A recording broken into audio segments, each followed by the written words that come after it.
Okay, good morning everyone. I said good morning everyone. चलिए शुरू करते हैं. We are in audit module 2.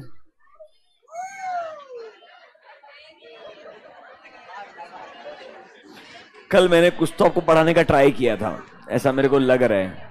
तुमको क्या समझा क्या नहीं समझा,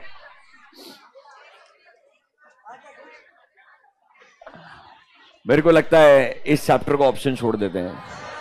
the remaining part let's leave as a option. Let's move to the new chapter. पढ़ने का है क्या तुमको? Okay, pin drop silence now. Let me revise yesterday what I explained to you regarding chapter number 1. Specifically मैं revision शुरू करूंगा engagement standards का. The first 10 pages, rather specifically 9 pages were very straightforward. वहां पे सिर्फ एक स्कोप ऑफ ऑडिट डिस्कस करना pending है जो हम आज पढ़ेंगे. 10th में एक कॉन्सेप्ट है, concept of true and fair, जो आपके सिलेबस में आईसीएम मॉड्यूल में नहीं लिखा है, बट ऑब्वियसली ऑडिट का एक इंपॉर्टेंट पार्ट बनता है, इसलिए मैंने रखा है. ये भी आपको आज एक्सप्लेन करेंगे. But before we do all that we need to first finish from page number 11. There is a overview of different engagement standards. एक बार थोड़ा रिवाइज करके देते हैं, फिर आगे का डिस्कशन कंटिन्यू करते हैं. पहला ऑब्जेक्टिव है एंगेजमेंट स्टैंडर्ड्स का डिस्कशन कंप्लीट करना. आप लोग बात करेंगे तो मैं कैसे बात करेगा?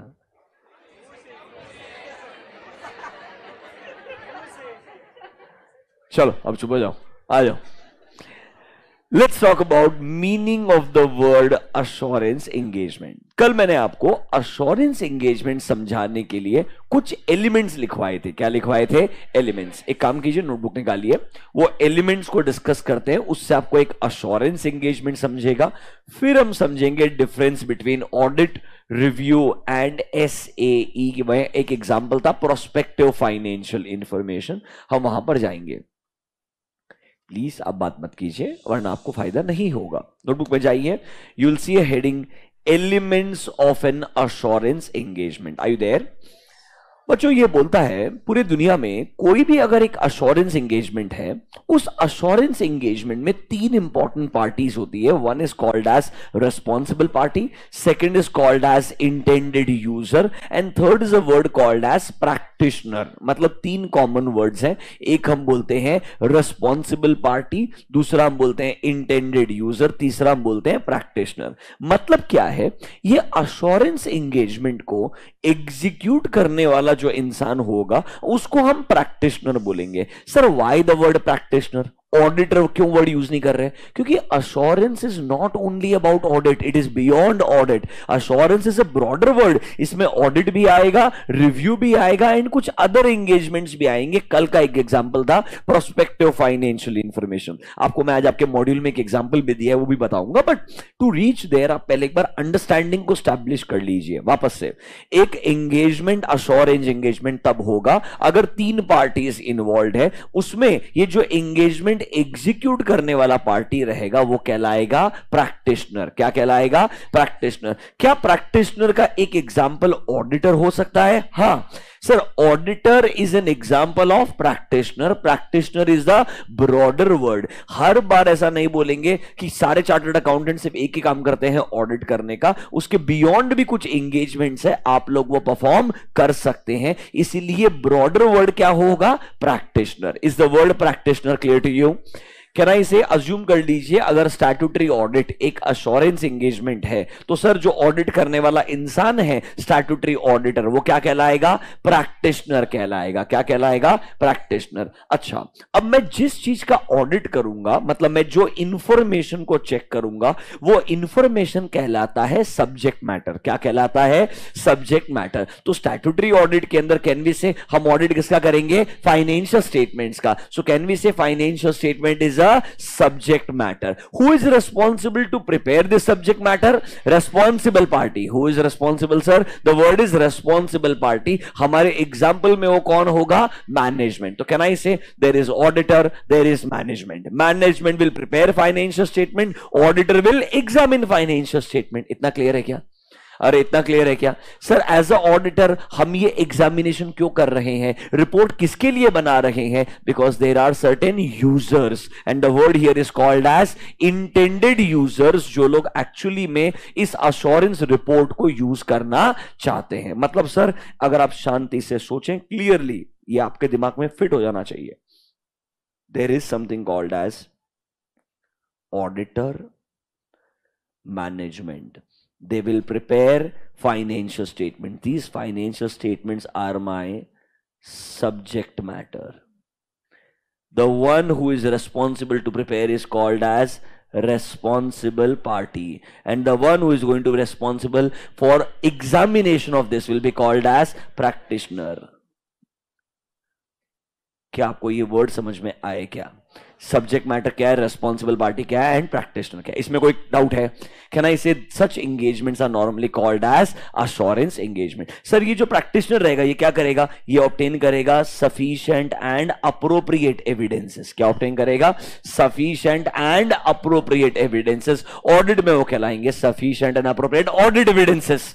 बट है तो एविडेंसेस ही ना, जब एग्जामिनेशन करोगे तो इंफॉर्मेशन तो ऑब्टेन करना पड़ेगा, एंड ऑब्टेन करने का फाइनली आप क्या दे दोगे? रिपोर्ट दे दोगे कि अपना हमारे ऑडिट में रिपोर्ट क्या कहलाएगा? Audit report. एंड उसके लिए एसेस कौन से हैं? 700 सीरीज। कहना इसे आपको ये पूरा ऑडिट एंगेजमेंट में सारे के सारे वर्ड्स आपने ऐड कर दिए which are elements of my assurance engagement. 2 minute spend कर लीजिए, जो एलिमेंट्स लिखा है पढ़ लीजिए। अभी भी अगर कोई डाउट है इमीडिएटली पूछ लो, वरना अब मैं आपको जो मॉड्यूल में लिखा है वो पढ़ने के लिए बोलने वाला हूं। And you should be prepared. Elements of an assurance engagement पे एक स्पेसिफिक क्वेश्चन आ सकता है। आपने एलिमेंट्स को एक्सप्लेन करना है, लास्ट में स्टैट्यूटरी ऑडिट का एग्जांपल दे देना है, कोई दिक्कत नहीं होगा। 2 मिनट स्पेंड करो, read the elements, then we will go next.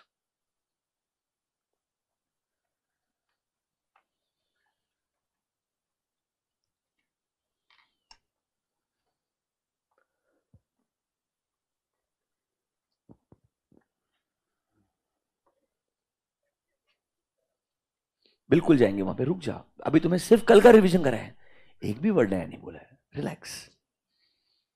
इसके लिए आपको आगे एक वर्ड है स्टैंडर्ड्स ऑन रिलेटेड सर्विसेज, पहले वो समझना पड़ेगा, तब जाके आपको आगे वर्ड का मतलब समझ में आएगा। Wait,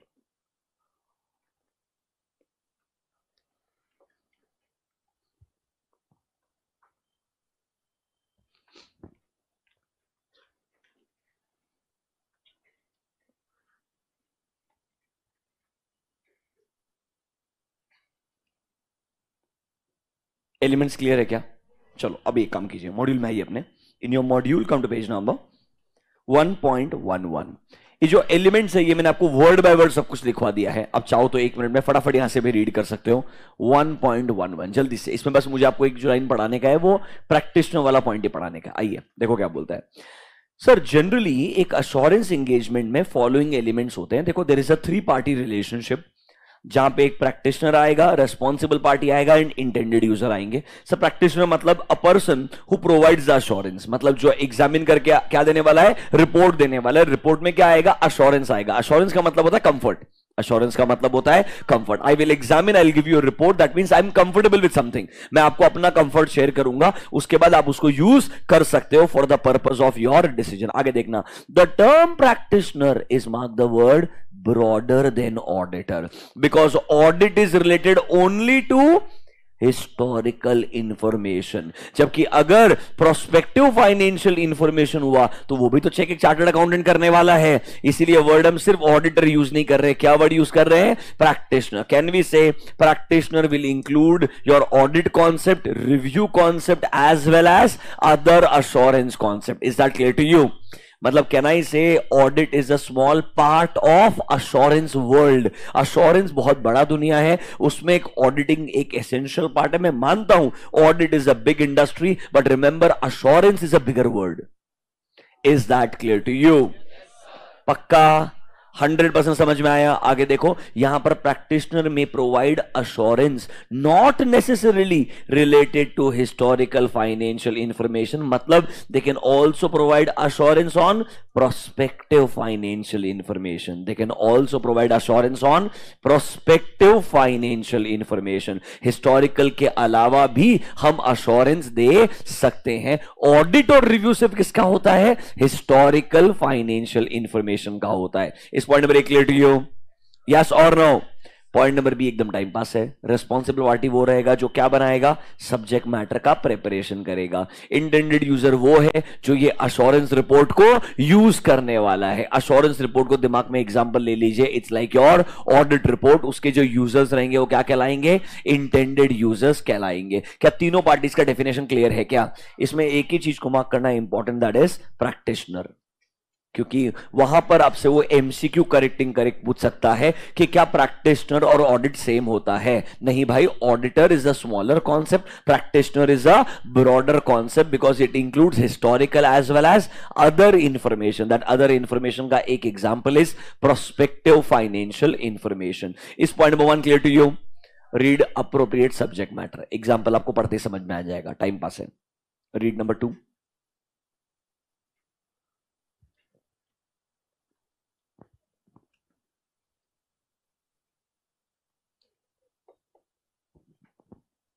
Is it your financial information?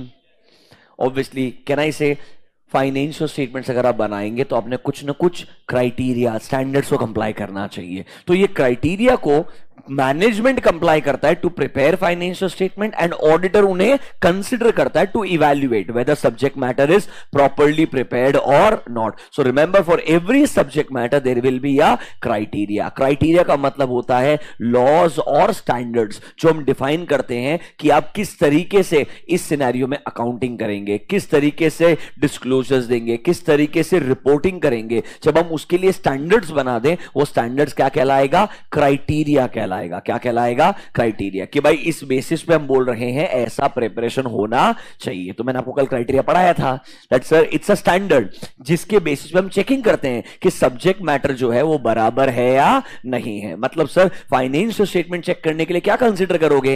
Applicable FRF that is as और इंड एएस, कंपनीज एक्ट का रिक्वायरमेंट, शेड्यूल 3 का रिक्वायरमेंट, बैंकिंग कंपनी है तो आरबीआई के रिक्वायरमेंट देखेंगे. मतलब can I say laws and regulations and standards जो बनाए जाएंगे उनको हम एज अ क्राइटेरिया डिफाइन करते हैं जिसके बेसिस पे सब्जेक्ट मैटर का क्या किया जाएगा? इवैल्यूएशन किया जाएगा. Is that clear to you?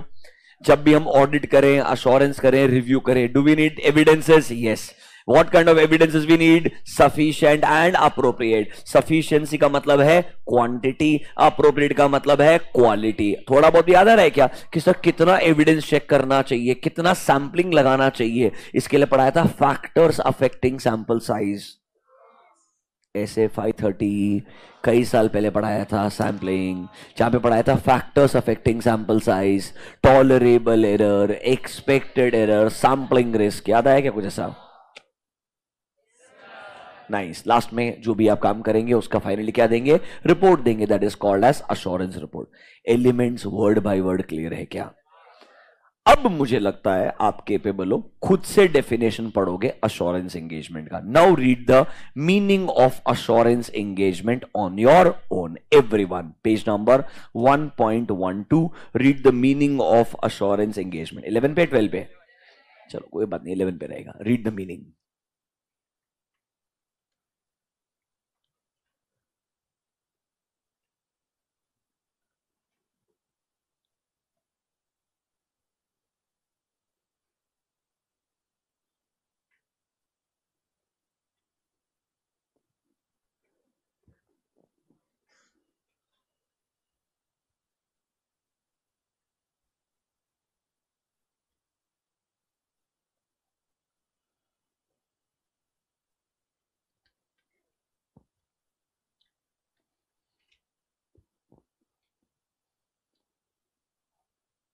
समझा क्या अभी आपको?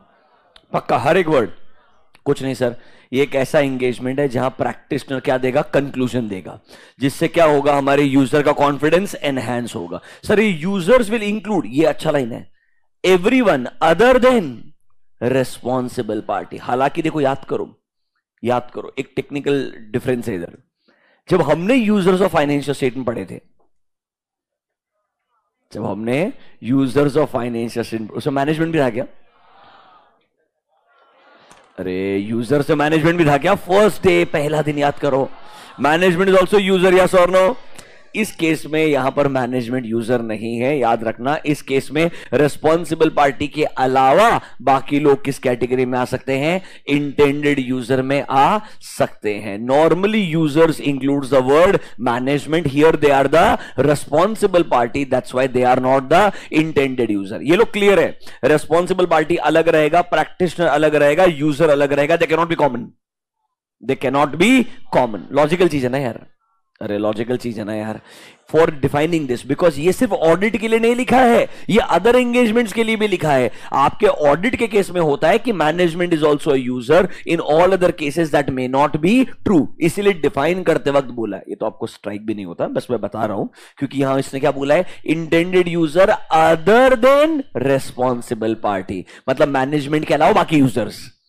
सर वो लोग को क्या मिलने वाला है? रिपोर्ट मिलने वाला है, जिसमें प्रैक्टिशनर का क्या आएगा? आउटकम आएगा। मतलब सिंपल है, प्रैक्टिशनर एक एंगेजमेंट एक्सेप्ट करेगा, एग्जामिनेशन करेगा, एविडेंस ऑब्टेन करेगा, रिपोर्ट बनाएगा, रिपोर्ट बना के इंटेंडेड यूजर को दे देगा। इंटेंडेड यूजर उस रिपोर्ट के बेसिस पे क्या लेगा? डिसीजन लेगा। Sir it sounds like audit, yes, because audit is one example of assurance. Is that clear to you? Notebook में जाइए, write down next point, meaning of assurance engagement. कल आपको एलिमेंट्स लिखवाए थे, अब लिखिए meaning of assurance engagement. Meaning of assurance engagement.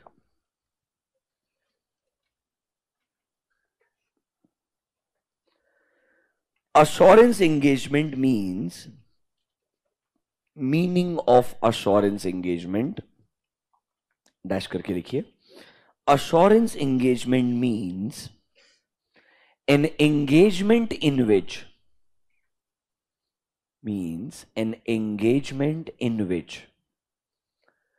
practitioner expresses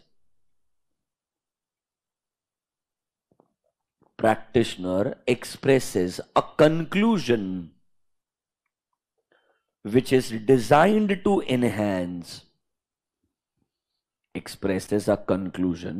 which is designed to enhance the degree of confidence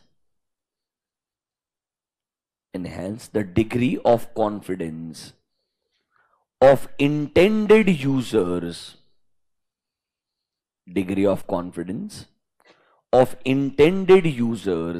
other than the responsible party. Intended users other than the responsible party. About the outcome of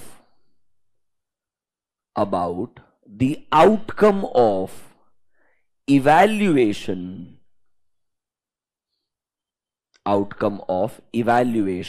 of subject matter against suitable criteria.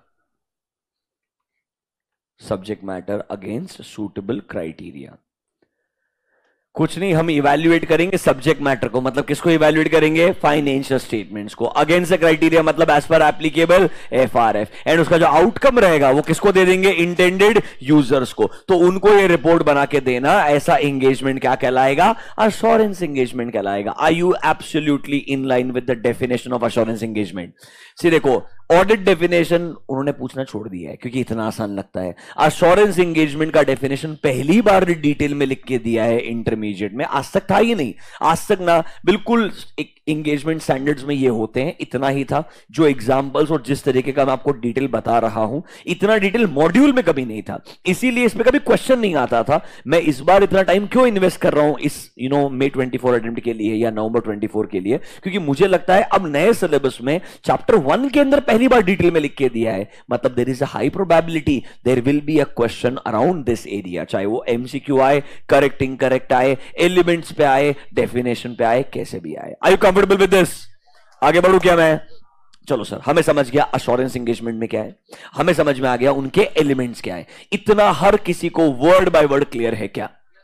Proceed करें आगे, चलो, कल मैंने आपको एक overview दिया था difference between SAs and SREs. क्या ओवरव्यू दिया था? Difference between SAs and SREs. एक बार रिवाइज कर लें, फिर हम थोड़ा एसएई की तरफ जाएंगे और आगे उसके आगे जाना है एसआरएस पे। कहां जाना है? एसआरएस पे। ऑब्वियसली हमें मेन ऑब्जेक्टिव जो डिस्कशन आज का वो ये है, SAEs and SRS. But before I go there I will share this PDF with you today, don't worry. अभी के लिए, कल भूल गया मैं, कोई बात नहीं, मैं भी इंसान है।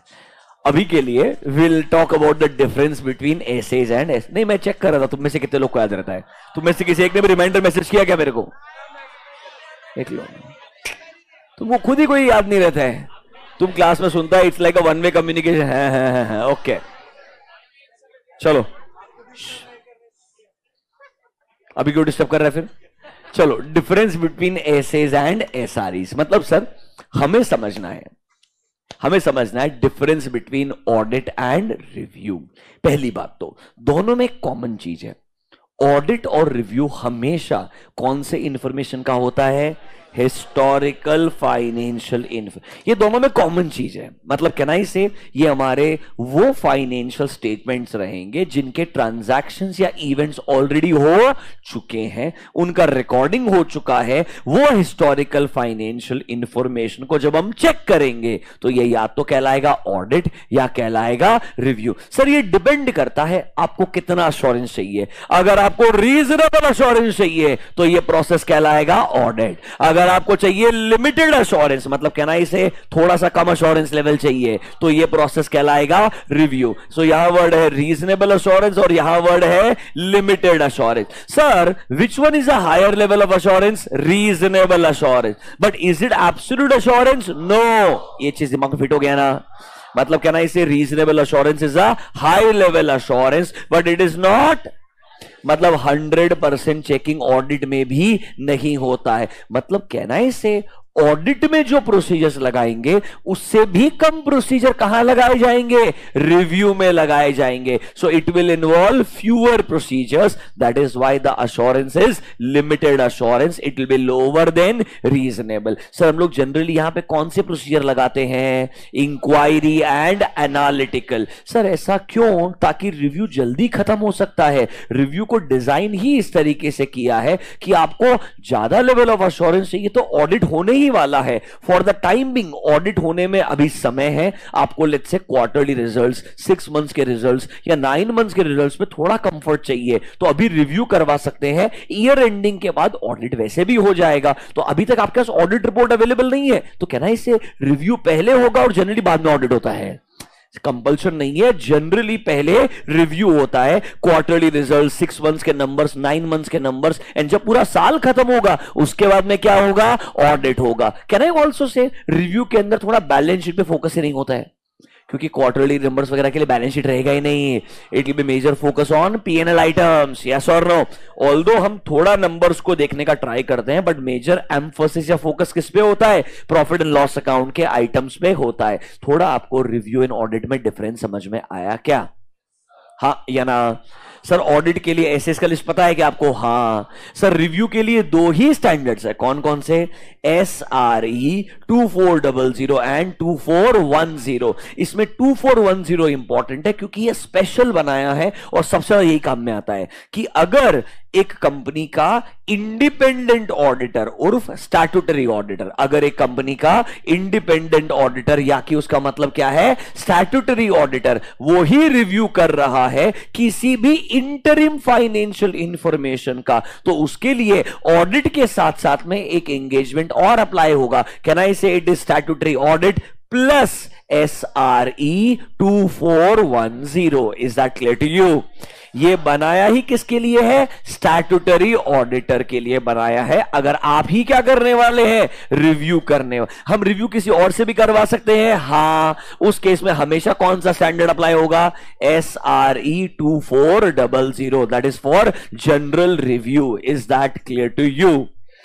अगर आपको SRE 2400 जो नॉर्मली फाइनल में पढ़ाएंगे, आपको कंटेंट देख के लगेगा पूरा ऑडिट ही चल रहा है, पूरा ऑडिट सीक्वेंस में। बस एक ही डिफरेंस है कि यहां पर प्रोसीजर्स कम है, रिव्यू में ऑडिट में प्रोसीजर ज्यादा है। और वो प्रोसीजर भी बोलता हूं कौन सा है, टेस्ट ऑफ डिटेल्स, बिकॉज वहां पर डिटेल में चेक करने के लिए टाइम कंजम्पशन ज्यादा होता है, इसलिए वो ऑडिट को एलोकेट कर दिया है। एंड रिव्यू के अंदर सिर्फ रखा है inquiry and analytical procedures. Is the difference clear to you? Online students दोनों में डिफरेंस समझ में आया क्या? Can I go next? कल ये सब पढ़ा दिया था आपको कोई डाउट नहीं होना चाहिए। आगे चलूं क्या मैं भी? चलो, अब मैं पूरा डिस्कशन करूंगा SAE के ऊपर। किस पे डिस्कशन करूंगा? That is called as standards on assurance engagement. Everyone, I want your 100% attention. मैं जानता हूं लिखवाने के लिए चीजें बहुत कम है, थोड़ा सुनना पड़ेगा आपको। पेशेंस, मतलब this is the only place. इसके आगे मैं लिखवाना शुरू कर दूंगा, घबराओ मत, बट थोड़ा सुनने का ट्राई करना। Full form is standards on assurance engagement. Sir what is assurance? आपको जस्ट डेफिनेशन पढ़ा है। अश्योरेंस के एलिमेंट्स क्या पढ़ा है, मतलब कहना इसे अश्योरेंस वर्ड समझ में आया आपको पूरा का पूरा? अब बच्चों यहां पर ना 3 एग्जांपल्स हैं, एक एक करके एक्सप्लेन करूंगा। ऑनेस्टली आपके सिलेबस में पहला ही है, दूसरा और तीसरा तो है ही नहीं है आपके सिलेबस में, फिर भी आपको एक ओवरव्यू दे दूंगा। पर सुनिएगा, 3 अलग अलग एग्जांपल्स है, एग्जांपल बाय एग्जांपल डिस्कशन करूंगा। पहला वाला जो SAE है उसका नाम है assurance on prospective financial information. क्या बोलता है? Assurance on prospective financial information. This is your SAE 3400। पहली चीज तो अश्योरेंस का मतलब है एग्जामिन करके रिपोर्ट देना। हमें अश्योरेंस एंगेजमेंट पता है, इस बार अश्योरेंस किस पे देना है? Prospective financial. तो sir we should know what is the difference between historical financial information and prospective. Do you know the difference? कल बताया था ना यार, historical is dependent on past events जो हो चुके हैं, prospective is dependent upon future events जिसको आप प्रोजेक्ट करने का ट्राई कर रहे हो, प्रिडिक्ट करने का ट्राई कर रहे हो। हाँ या ना? तो क्या प्रोस्पेक्टिव के अंदर अजम्पशंस आने वाले हैं? क्या यहां पर फ्यूचर इवेंट्स के ऊपर आपका फोरकास्टिंग आने वाला है? आप सोच रहे हैं फ्यूचर में ऐसा होगा और हम उस समय क्या करेंगे? ऐसा एक्शन लेंगे। This is called as prospective financial information. Just imagine no, मतलब जी एंटरटेनमेंट ने भी सोचा होगा कि जब सोनी से मर्जर अगर हो जाएगा हमारा, तो उस केस में हमारे नए बजटेड नंबर्स कैसे दिखेंगे। आई मीन वो सपने सपने रह गए होंगे। I hope you understand this. आज तो क्या धुनाई हुआ है। I hope your understanding this. मतलब future events 100%। I am a very proud shareholder of Zee, जिसके अंदर लोअर सर्किट लगे हैं। आई एम वेरी प्राउड कि हमारा शेयर का बहुत बढ़िया धुनाई हो रहा है। अच्छा लग रहा है मेरे को ये चीज। सी, हमेशा पैसा कमाया ये थोड़ी बताना चाहिए, कभी डूबा है तो भी बताना चाहिए ना आइडियली। मतलब सी, जी में पहले पैसा बहुत कमाया एक जमाने में, जब वो 190 के आसपास रोम अराउंड कर रहा था। We exited around 281, made a good amount of money. फिर वो आदमी का ग्रीड होता है ना, लालच, जो आदमी कितना भी ट्राई कर ले कभी कंट्रोल में नहीं आ सकता है। वो फिर से 250 पे आया और फिर से लगा कि इस बार फिर से नया इवेंट आने वाला है, इस बार फिर 290 पे भागेगा। बराबर है कि नहीं है? इस बार बस वो अलग साइड में चलेगा, थोड़ा सा कुछ छोटा सा दर्द हुआ और कुछ भी नहीं है। होना चाहिए ऐसा, इट्स नाइस, मतलब it's important as a investor. It should also happen to you again and again, ताकि तुम्हारा दिमाग भी कंट्रोल में रहता है। अभी के लिए वापस आ जाइए।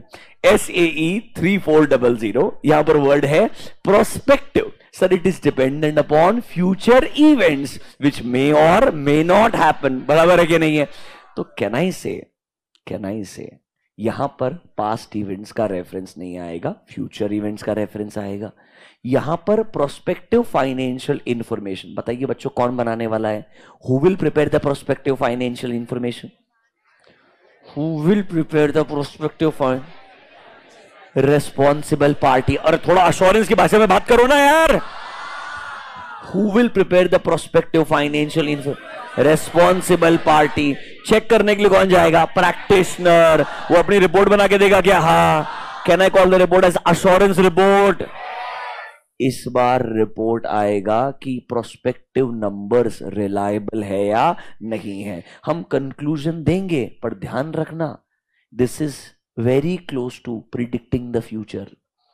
जो एक्चुअली एक प्रोफेशनल ने, when I say CA CS, you know your let's say CPA ACC, इन लोगों ने नहीं करना चाहिए, क्योंकि इनके चार्टर्ड अकाउंटेंट्स एक्ट जैसे कोड ऑफ एथिक्स है, वैसे ग्लोबल जो एथिकल कंडक्ट है कोड, वो बोलता है आपने फ्यूचर इवेंट्स के ऊपर 100% गारंटी नहीं देना चाहिए, क्योंकि वो प्रैक्टिकली इम्पॉसिबल है। ये एंगेजमेंट लॉफुली अलाउड है। ऑडिटर मतलब चार्टर्ड अकाउंटेंट ये एंगेजमेंट ले सकता है, रिपोर्ट में साइन कर सकता है, बट क्या उसने अपने रिपोर्ट में लिखना चाहिए? देयर इज नॉट 100, इसका मतलब ये नहीं है मैं साइन कर रहा हूं मतलब 100% गारंटी है फ्यूचर में ये इवेंट होगा और ऐसा ही आउटकम आएगा, इसका गारंटी चार्टर्ड अकाउंटेंट तो छोड़ो, कंपनी का मैनेजमेंट भी नहीं दे सकता है। Is that clear to you? Read this example मेरे साथ में। Sir, standards of assurance engagement, इसमें पहला एग्जांपल है, इंफॉर्मेशन कौन सा है? Prospective financial information. Is that related to future events? Yes. क्या इस बार हम बहुत सारे अजम्पशंस का इस्तेमाल करने वाले हैं? हाँ। कैन आई से अजम्पशंस एंड मैनेजमेंट क्या पॉसिबल एक्शन लेगा? ऐसा हुआ तो मैनेजमेंट ये करेगा, ऐसा नहीं हुआ तो मैनेजमेंट ये करेगा। Can I say there are assumptions and then there are possible actions, जो कौन लेने वाला है? मैनेजमेंट। तो मुझे ये चेक करना पड़ेगा कि अजम्पशन रीजनेबल है कि नहीं है, अजम्पशन बराबर से प्रेजेंटेड डिस्क्लोज है कि नहीं है। ये मैं मतलब कौन चेक करेगा? प्रैक्टिशनर चेक करेगा। ये तो प्रिपरेशन करेगा मैनेजमेंट, ये चेकिंग कौन करेगा? Practitioner, whether assumptions are reasonable. एक बात सोचो ना शांति से, एक चीज बोलता हूं, SA 570 गोइंग कंसर्न, जब लगता है कंपनी के मैनेजमेंट को गोइंग कंसर्न प्रॉब्लम आ सकता है, ऑडिटर क्या करता है? मैनेजमेंट से यही तो पूछता है ना, तुम क्या करने वाले हो? If there can be a going concern problem, what are the future cash flows? उसके अंदर तुम्हारा रीजनेबल लॉजिक है कि नहीं है? एक्चुअली में कस्टमर का ऑर्डर बुक है क्या तुम्हारे पास में? तुमको लग रहा है ना तुम्हारा रेवेन्यू बढ़ने वाला है, क्यों बढ़ने वाला है? सर हमारे कोर कस्टमर ज्यादा परचेस करेंगे। क्या गारंटी ज्यादा परचेस करेंगे? उन्होंने ऑर्डर प्लेस किया है क्या? एडवांस में पैसा दिया है क्या? मतलब is there evidence that supports whatever you say? मतलब ये assumptions are not a joke, ये अजम्पशंस रियलिस्टिक होने चाहिए। अगर आपको लगता है ना कि हमारा ग्रोथ बढ़िया नहीं है, तो आपको ये भी बताना पड़ेगा आपकी ग्रोथ बढ़िया नहीं है। आप प्रोजेक्शन करने का मतलब ये नहीं है हर बार बहुत अच्छा पोजीशन दिखाओ, आप वो पोजीशन दिखाने का ट्राई करो जो एक्चुअली में होने वाला है। हम मानते हैं वो 100% एक्यूरेट नहीं होगा, थोड़ा वेरिएंस आएगा। आप स्टैंडर्ड कॉस्टिंग भी पढ़ रहे हो, थोड़ा वेरिएंस तो आएगा, बट वो वेरिएंस एक्सेप्टेबल होना चाहिए। क्या होना चाहिए? एक्सेप्टेबल। ऐसा नहीं होना चाहिए projections are for 100 and your actually is at 10, the gap of 90 may not be tolerable. अरे हाँ या ना? ये चेक कौन करेगा? प्रैक्टिशनर। ये प्रिपेयर कौन करेगा? Responsible party. Is that clear to you? Sir last में लाइन देखो, इसलिए हमेशा प्रैक्टिशनर अपने रिपोर्ट में बोलेगा nothing has come to our attention that makes us believe कि ये अजम्पशंस क्या नहीं है? रीजनेबल नहीं है। मतलब ऐसा हमें कुछ भी नहीं लगा कि जिसकी वजह से हम बोल दें कि जो रेस्पॉन्सिबल पार्टी के अजम्पशंस थे वो क्लियरली क्या है? अनरीजनेबल है। अगर आपको ऐसा लगता है तो ही आपने रिपोर्ट बनाना चाहिए, रिपोर्ट में सेंटेंस लिखना चाहिए और साइन करना चाहिए। थोड़ा क्या अश्योरेंस एंगेजमेंट होता है, समझा क्या? यहां तक सब कल बताया था, this was a revision. Can I go next? चलो एक एग्जांपल और देते हैं आपको। ये सब मैं आपको वापस से PDF में बोल रहा हूं, आई प्रॉमिस आज पक्का भेज दूंगा, ठीक है? और आप बैठ के आराम से मस्त लिखते बैठना, कोई दिक्कत नहीं आएगा। ये कल आपको मैंने नोटबुक से भी, मॉड्यूल के अंदर भी पढ़ाया है। अगला एग्जाम्पल दूं, सुनेंगे आप? सुनिएगा, ये वो एग्जाम्पल है जो मैंने आपको पहले कभी बताया है, उसको ही बस मैं एक्सटेंड करने वाला हूं। Everyone, I want your 100% attention. Just a basic understanding of the scenario. I repeat, ऐसे भी तुम्हारे सिलेबस में नहीं है, ऐसे ही भी तुम्हारे सिलेबस में नहीं है। मतलब ऐसे ही नहीं है, ऐसे ही तो छोड़ दो। I hope you're understanding this. दोनों में डिफरेंस होता है। चलिए, there is a company, let's say, called XYZ. We will call this company as a user organization. We will call this company as a user. उन्होंने कुछ काम outsource किया है to PQR. Let's call this company as a service. होशियारी मत करो, इतना ही तुमको बताया था, इसके आगे कुछ नहीं बताया था, इसलिए सुनना। तुमको लग रहा है मेरे को आता है, कुछ भी नहीं है इसमें, सुन लेना। एक कंपनी है XYZ, we are calling them as a user organization. Sir why you are calling them as a user organization? Because let's say you are mister A and you are the auditor of XYZ. You are the auditor of XYZ। सुनिए sir, एक company है XYZ, उसका auditor है mister A. Mister A को लगता है audit के दौरान, जब उसने understanding the entity and its environment किया, उसे पता चला कंपनी ने लेट्स से अकाउंटिंग या मे बी पेरोल या कुछ ना कुछ इंपॉर्टेंट फंक्शन क्या कर दिया है, आउटसोर्स कर दिया है। क्या कर दिया है, आउटसोर्स। किसको आउटसोर्स कर दिया है, to a entity called as PQR। Sir जिसको आउटसोर्स किया है वो एंटिटी कहलाएगा सर्विस ऑर्गेनाइजेशन, एंड जो सर्विस रिसीव करेगा वो कहलाएगा user organization. So there is a user organization who is going to use the service of a organization. Can I say, इसीलिए इसका नाम यूजर है और उसका नाम क्या है, सर्विस है। सर आप कौन है, ऑडिटर। किसके ऑडिटर है, यूजर ऑर्गेनाइजेशन के। आपका प्रॉब्लम क्या है, सुनिए। अगर मैं बोलता हूं पूरा अकाउंटिंग आउटसोर्स कर दिया है, क्या कर दिया है, पूरा अकाउंट, तो अकाउंटिंग कर कौन रहा है, PQR कर रहा है, पर फाइनेंशियल स्टेटमेंट किसका है, XYZ का है। तो मैं ऑडिटर किसका है, XYZ का। जब मैं ऑडिट करने के लिए जाएगा, मैं मैनेजमेंट ऑफ XYZ को पूछेगा फाइनेंशियल स्टेटमेंट, वो बोलेगा wait I will ask for financial statement. Can I say, वो हर एक इंफॉर्मेशन कहीं और से लेके आएगा। तो कैन आई से एज गुड एज कंट्रोल कहीं और ही है, प्रिपरेशन कहीं और ही हो रहा है। तो XYZ में कंट्रोल चेक करके क्या फायदा, क्योंकि कंट्रोल एक्चुअली में फॉलो किधर हो रहे हैं, PQR के अंदर। तो मेरा प्रॉब्लम क्या है, फाइनेंशियल स्टेटमेंट इधर है, बट कुछ कंट्रोल्स किधर हो सकते हैं, PQR में हो सकते हैं। समझा क्या? So can I go to PQR and check their controls? I am the auditor for XYZ, I am the auditor for, थोड़ा प्रॉब्लम समझ में आ रहा है क्या अभी, I am the auditor for XYZ। उन्होंने कुछ काम को क्या किया, outsource. So can I say I can go to PQR check their controls, because मुझे लगता है इनके जो इंटरनल कंट्रोल्स हैं इसका इफेक्ट XYZ के फाइनेंशियल स्टेटमेंट्स पे आ रहा है। तो क्या मैं उनके कंट्रोल चेक करने चले जाऊं? आप बताओ, तुम लोग जो बोलोगे फॉलो कर लेंगे, कोई दिक्कत नहीं है, व्हाट एवर यू से यार, I don't have any option. Should we go and check the controls of PQR? अगर ऐसा हुआ तो सोचो, PQR का कोर काम होगा सर्विस प्रोवाइड करना। PQR के पास में XYZ से 1000 क्लाइंट रहेंगे, 100 क्लाइंट रहेंगे, 200, 500, बड़े सर दिल be good number of clients. सबके ऑडिटर कराते रहेंगे तो मैं साल भर ऑडिट ही करवाते रहेगा, फिर मेरा खुद का भी तो ऑडिटर आएगा कभी तो। अरे मतलब सर ऐसा आपकी बातों से लग रहा है कि हम उधर नहीं जाने वाले हैं ऑडिट करने के लिए। हम उधर जा सकते हैं टू अंडरस्टैंड द कंट्रोल्स। हम मे भी कुछ टाइम अंडरस्टैंड कर सकते हैं कि भाई प्रोसेस कैसे फॉलो होता है। अगर मेरे को अंडरस्टैंडिंग यहां पर नहीं है, यहां से अंडरस्टैंडिंग मिल जाए बहुत बढ़िया है, यहां से नहीं मिलता है तो मैं PQR में जाकर के अंडरस्टैंडिंग ले सकता हूं, पर पूरा ऑडिट नहीं कर सकता हूं। ऑडिट कहां करना पड़ेगा, पर सर एक प्रॉब्लम है ना यार, हम जाके उधर ऑडिट नहीं कर सकते, पर कंट्रोल तो उधर ही है ना यार। मेरे को अगर कंट्रोल पे कंफर्ट नहीं आया तो मैं क्या करूंगा, हाँ या ना? सुनिएगा मेरा बात एवरीवन, जब मिस्टर ए ऑडिट करता है एक ऐसे कंपनी का जिसने कोई काम किसी और को आउटसोर्स किया है, तो इसके लिए अप्लाई होता है SA-402। क्या अप्लाई होता है, SA-402।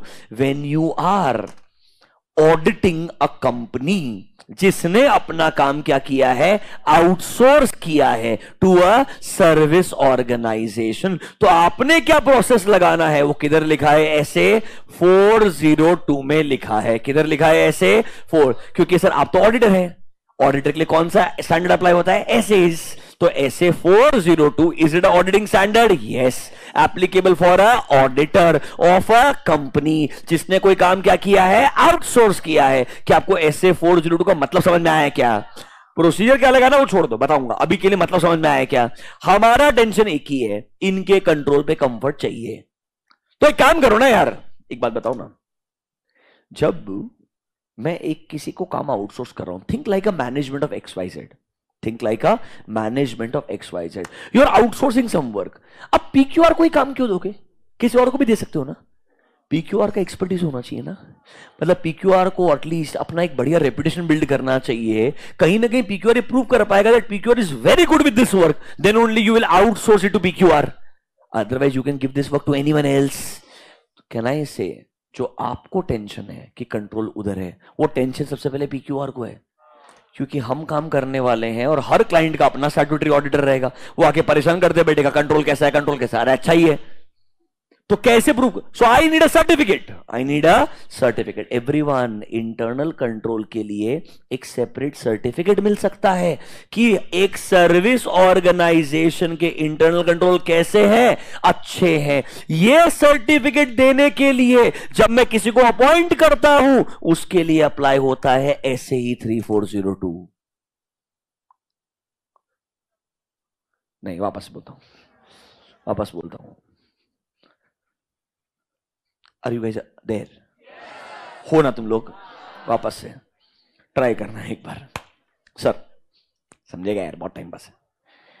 मैं किसी का ऑडिटर हूं, उसने किसी को काम क्या किया है, outsource.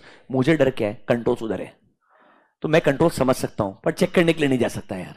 It's a very time consuming process. And सामने वाला कितने ऑडिटर से डील करेगा, प्रैक्टिकली सेंसिबल नहीं है। सामने वाले कंट्रोल बढ़िया होने चाहिए, अगर उससे कंट्रोल बढ़िया नहीं थे तो XYZ उसको काम देना ही नहीं चाहिए था, कंपनी का मैनेजमेंट भी गलत हो जाएगा उस केस में, हाँ या ना? तो XYZ PQR को काम देने से पहले पूछेगा तुम्हारा कंट्रोल तो बढ़िया है ना? PQR बोलेगा हाँ बहुत बढ़िया है, तो उसको बोलने से थोड़ी मान लूंगा मैं। तो XYZ क्या बोलेगा, are you getting your control checked? वो बोलेगा हाँ, हमने हमारे कंट्रोल्स को रेगुलरली चेक करवाया है। Do you have a certificate? तुम बोलेगा yes, there are certain certificates, it is called as type 1 report and type 2 report. दो टाइप का सर्टिफिकेट होता है, one is called as type 1 report and the other one is called as type 2 report, other one is called as type 2। दोनों में difference क्या, छोड़ दो, अभी वो भी समझ सकते हो तुम, पर छोड़ दो। ये दोनों में से कोई तो एक रिपोर्ट किसके पास में रहेगा, PQR के पास में रहेगा। किसके पास रहेगा? अब अज्यूम करो, सिर्फ एक चीज सोचना, यूजर ऑर्गेनाइजेशन या भाड़ में, think like this, you are the owner of a service organization, you are the owner of a, मुझे किसी को सर्विस देने का है, उसको प्रूव करना पड़ेगा ना, why am I good with this service. Can I से, अगर मुझे अकाउंटिंग ही करना है तो I should be good with accounting, and if I am doing accounting at a big scale I should have good controls in place. तो मैंने अच्छे control लगाए और मैंने बोला इन कंट्रोल को चेक करवा लेता हूं, कंट्रोल को क्या करवा लेता हूं, चेक। और ये ना नॉर्मल इंटरनल ऑडिट नहीं है भाई, ये स्पेशल कंट्रोल्स बनाए हैं टू प्रोवाइड अ सर्विस, तो इसके लिए स्पेशल सर्टिफिकेट लगेगा जो सिर्फ इन कंट्रोल्स को चेक करेगा। So I go to a chartered accountant, I go to a chartered accountant और any other qualified person or any other because this is where technology can be involved, this is where technology can be involved. So I go to a practitioner, I go to a practitioner, I tell the practitioner please check my controls, please check my controls and give me a certificate, and give me a certificate। तो जब मैं एक practitioner, मैं कौन है, service organisation, किसके पास जा रहा है, प्रैक्टिशनर के पास, उसको बोला मेरे कंट्रोल चेक करके सर्टिफिकेट दे, उसके लिए जो एंगेजमेंट है वो कौन सा कहलाएगा, SAE 3402। SAE का मतलब है स्टैंडर्ड ऑन अश्योरेंस, मतलब ये प्रैक्टिशनर कंट्रोल चेक करके क्या देने वाला है, अश्योरेंस। मतलब सर एक बाउंसर है नया, assurance is not just only for financial information, historical perspective छोड़ दो, it can be for non financial information। अरे assurance can be on anything, assurance can be on anything, मतलब assurance doesn't have to be on the financial। हम तो लड़ाई कर रहे थे historical perspective, ये तो financial information के भी beyond चले गया। Can I say there can be a assurance on non financial, controls is non financial, or controls is non-financial, so can there be assurance on non-financial information also? Yes। क्या उसके लिए एक engagement अलग से बनाया है? हाँ, जिसका नाम क्या है, SAE 3402। एंड ये कोइंसिडेंस नहीं है कि 402 402 कॉमन है, वो जानबूझ के वैसा नंबरिंग देता कि स्ट्राइक हो। तो मतलब can I say during 402 I need the report as per 3402। वापस से, during 402 I need the report as per 3402। मतलब अगर मैं अभी कौन है, मैं यूजर कंपनी का ऑडिटर, मैं बोलेगा सर्विस के कंट्रोल्स कैसे हैं, वो बोलेगा अच्छे, किस बेसिस पे, रिपोर्ट है मेरे पास में। कहने से वो रिपोर्ट कहां से आया, एज पर 3402 रिपोर्ट आया है जो मैं यूज करूंगा ड्यूरिंग अप्लाइंग ऐसे 402। खत्म, समझा क्या? ये भी एश्योरेंस एंगेजमेंट है क्या? हाँ। ऐसे ही में आता है क्या? हाँ। मतलब sir assurance is a bigger world, way beyond what you have understood till now. I'm just trying to say again and again, lot of people are stupid if they believe audit is audit, assurance is different. You should first know what is assurance, then you'll understand audit is an example of assurance, and assurance can be anything literally. Is that clear to you? पता है assurance और audit को भी divide क्यों कर दिया? चलो बता ही देता हूं. assurance में अब सोचो, प्रोस्पेक्टिव फाइनेंशियल इंफॉर्मेशन कौन बना रहा है? मैनेजमेंट बना रहा है, और उसके ऊपर रिपोर्ट किसको चाहिए? मैनेजमेंट को चाहिए. Are you indirectly acting as a consultant of management? ये कंट्रोल्स कौन चेक करवा रहा है? Service organisation. क्या रिपोर्ट इसके मैनेजमेंट को चाहिए? हाँ. Are you indirectly working for the management? So it is assurance engagement you are providing to the management directly that will impact your independence. इसलिए स्प्लिट कर दिया दोनों को. किसको स्प्लिट कर दिया? ऑडिट एंड एश्योरेंस को. जबकि ऑडिट किसका पार्ट है? समझा क्या? बहुत ज्यादा हो गया ये, अभी इधर ही रुक जाते हैं. तुमको समझ थोड़ा आया हुआ है, ऐसा कोई मुश्किल चीज नहीं है ये. तुमको टाइप 1 टाइप 2 भी बताऊंगा मैं. नहीं, थोड़ा सा अभी you are crossing the limit sir. Sir don't cross the limit sir. Sir यहां तक सब अच्छा लग रहा है, काहे को परेशान कर? ऑनलाइन पब्लिक तो रिप्लाई देना बंद कर दिया है भाई. सब मत करो यार.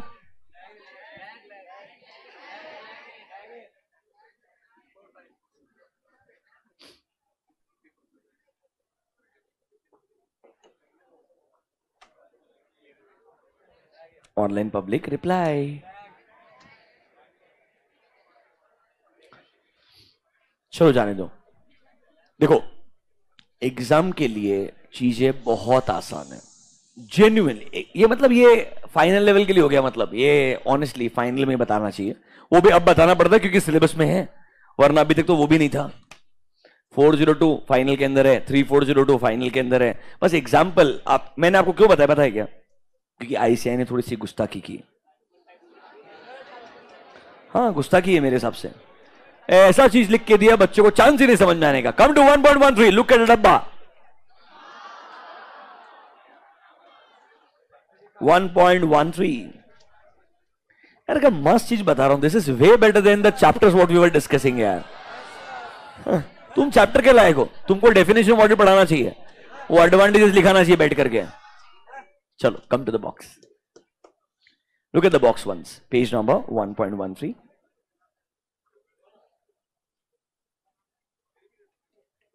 देखो, audit of financial statements. Can I say it's a reasonable assurance engagement. Review, it is a limited assurance engagement. ये दोनों एग्जाम्पल है SAE के. ये दोनों एग्जाम्पल है SAE के. पहला है examination of prospective financial information. यहां पर आप अश्योरेंस देंगे कि जो अजम्पशंस है वो क्या है? रीजनेबल है, जिनके बेसिस पे क्या बनाए गए हैं? प्रोजेक्शंस बनाए गए हैं या फोरकास्टिंग किया गया है. Is it talking about prospective financial information guys? Yes. This is your SAE 3400. This is called as SAE 3400. And the last one, can you see? Report on controls operating at an organization. ये service organisation है. कौन सा organisation है? Service. इस बार आप assurance देंगे किसके regarding? Design of control and operation. Control में हम क्या चेक करते हैं? Existence, design and operating effectiveness. इधर भी तो वही चेक कर. अरे कंट्रोल कंट्रोल होता है यार. बस इस बार एक सर्विस ऑर्गेनाइजेशन के कंट्रोल पे क्या लगाया जाएगा? कंप्लायंस प्रोसीजर, एंड उसके लिए एक सर्टिफिकेट बना के दिया जाएगा. ये एंगेजमेंट कहलाएगा SAE 3402. This will be called as SAE 3402. अगर ये 3402 का रिपोर्ट हुआ तो 402 में यूज कर लेना. 3402 किसके लिए अप्लाई होता है? 3402 उसके लिए अप्लाई होता है जो काम किसके लिए कर रहा है? सर्विस ऑर्गेनाइजेशन के लिए. 402 उसके लिए अप्लाई होता है जो ऑडिट किसका कर रहा है? User organisation. तो अगर 3402 की रिपोर्ट रहेगी तो ये रिपोर्ट को यूज कौन करेगा? यूजर ऑर्गेनाइजेशन का ऑडिटर। समझा क्या? यस और नो? आपको मैंने एसएई के भी दो एग्जाम्पल बता दिए। One is 3400, second one is 3402। Are you feeling little bit comfortable now? मेरे हिसाब से एसए, एसआरई एंड एसएई जो वो आपको मैक्सिमम पॉसिबल पूछ सकते हैं, सब आपको पता है। लास्ट एग्जाम्पल 2 मिनट के लिए बोलता हूं। This is also on SAE. मतलब बच्चों 3 एग्जाम्पल में से मैंने आपको ये बता दिया। This is done, 3402 is done. Which one is left? 3420। ऐसे भी गलती हो गई, लिखते लिखते उन्होंने एग्जाम्पल में 3400 3420 लिख दिया, बट रेफरेंस 3402 का दे दिया। वो 0220 में कंफ्यूज हो गए थोड़े से, मेरे को लगता है। हालांकि all 3 are part of your SAEs. The last one is called as 3420. Just give me 5 minutes. I will not extend it a lot. Just basic understanding. 3420. अगर आप बनाते हैं प्रोफॉर्मा फाइनेंशियल स्टेटमेंट्स, क्या बनाते हैं? Proforma financial statements. So what is a proforma financial statement? सुनना, assume कीजिए, एक सिंपल सा एग्जांपल देता हूं, आपको इमीडिएटली समझ में आएगा। हमने बनाया फाइनेंशियल स्टेटमेंट एज ऑन 31 मार्च। हमने बनाया फाइनेंशियल स्टेटमेंट एज ऑन 31 मार्च। इसके बाद में होता है सब्सिक्वेंट इवेंट। इसके बाद में होता है subsequent event. Let's call this event as non adjusting event. Let's call this event as non adjusting event. मतलब on 31st March 2023 you prepared a financial statement as per applicable FRF.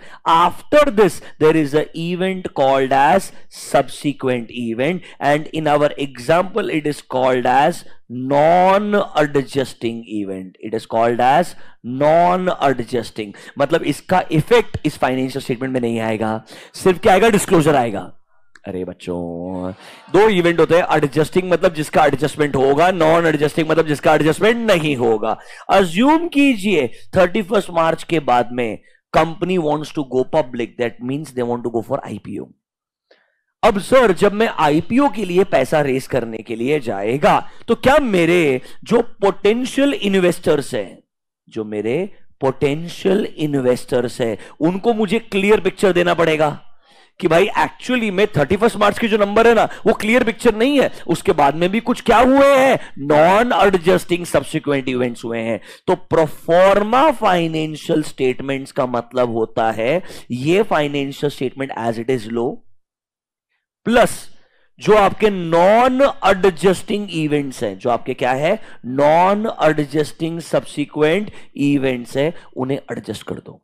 उन्हें क्या कर दो? आप एडजस्ट कर दो। सुनिएगा मेरा बात, आपके नॉर्मल फाइनेंशियल स्टेटमेंट्स बनते हैं और आपका एप्लीकेबल एफआरएफ बोलता है कुछ इवेंट को एडजस्ट मत करो, बराबर बोलता है, कुछ गलत नहीं बोलता है। बट जब आप आईपीओ के लिए जाते हो तो आपको ना अपने यूजर्स को रियलिटी चेक देना बहुत जरूरी है। हो सकता है आपने धंधा खरीदा होगा, कोई धंधा बेच दिया होगा, जिसकी वजह से बैलेंस शीट में सिग्निफिकेंट चेंजेस है। I should show a clear picture, the realistic picture of my financial numbers। तो हमने क्या करना चाहिए? ये जो नॉन एडजस्टिंग इवेंट है, इनको क्या कर देना चाहिए? एडजस्ट।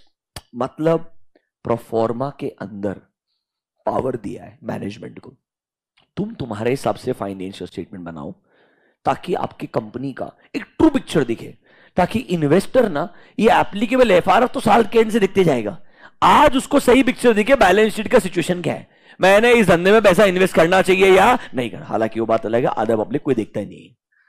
हालांकि in real life should I look at the proforma numbers? Yes. उसमें क्या एडजस्टमेंट हुए, सब कुछ नोट्स टू अकाउंट्स में डिस्क्लोजर करके आएगा। और ये प्रिपेयर कौन करेगा? मैनेजमेंट। ये प्रिपेयर कौन करेगा? मैनेज। चेक कौन करेगा? प्रैक्टिशनर। चेक कौन करेगा? प्रैक्टिशनर। क्या वो प्रैक्टिशनर जब ये चेक करेगा तो उसके लिए एक अलग से स्टैंडर्ड अप्लाई होना चाहिए?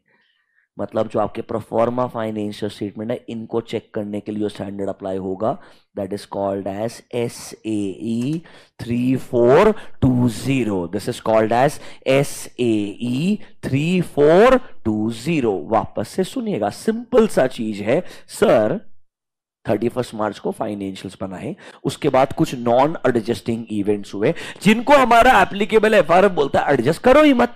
बट सर हमको अगर पैसा रेस करना है तो उसके लिए हमारे यूजर्स को ट्रू पिक्चर दिखाना जरूरी है। So that is why there is one new category of financial statement, it is called as proforma financial statements, जहां पर आप उन सब चीजों का एडजस्टमेंट कर दीजिए जो आपको लगता है इंपॉर्टेंट है सही पिक्चर दिखाने के लिए। वो एडजस्टमेंट के बाद में जो नया फाइनेंशियल स्टेटमेंट कहलाएगा वो क्या कहलाएगा? Proforma financial statement. उसको भी चेक करने के लिए किसी को बुलाना पड़ेगा। जब प्रैक्टिशनर को बोलोगे एक काम कर, नॉर्मल फाइनेंशियल स्टेटमेंट तो चेक करना ही है, इसके साथ में इन इवेंट्स के एडजस्टमेंट के बाद में एक और फाइनेंशियल स्टेटमेंट है, ये भी चेक करना है। इसके लिए जो तू रिपोर्ट बनाएगा और जो तू काम करेगा, that is governed by a standard that is called as SAE 3420। India में IPO पहले भी आता था, ये एंगेजमेंट पहले भी होता था, बट पहले 3420 नहीं था। तो सर जब स्टैंडर्ड नहीं था तो किसी को समझेगा कैसे हम कैसे काम करते थे? गाइडेंस नोट था। क्या था? Guidance note. And guidance note में लिखा था जब अलग अलग सिचुएशन के लिए स्पेसिफिक स्टैंडर्ड बनते जाएगा, गाइडेंस नोट का रेलेवेंस खत्म हो जाएगा। That's how the world works. Is that clear to you? हमें क्या पता होना चाहिए? There is one more assurance engagement, the number is 3420। घबराइए मत, 3400 3402 3420 कम से कम आपको 10 घंटे के लिए फाइनल में पढ़ाएंगे। आज के लिए इतना ही काफी है। Is that clear to you? इससे ज्यादा ऐसे ये बताया तो आप मेरे को गायब कर दोगे यहां से। मेरे को समझ में आ चुका है। अब एक काम कीजिए, नोटबुक में जाइए। अब एक काम कीजिए, नोटबुक में जाइए।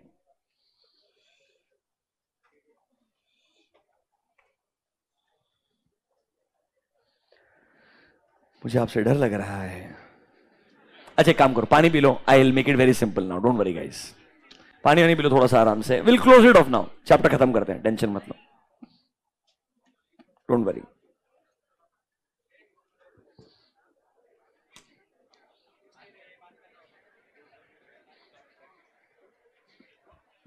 नोटबुक में जाइए। How many points we have written in chapter number 1 guys? कितने पॉइंट लिखे हैं? 9 लिखे हैं। Write down point number 10।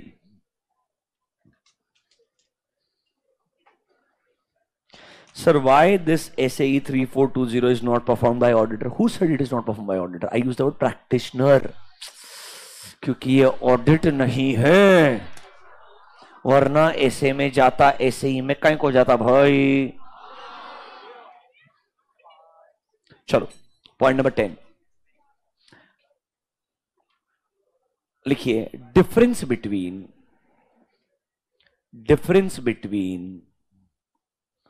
Audit and review engagement.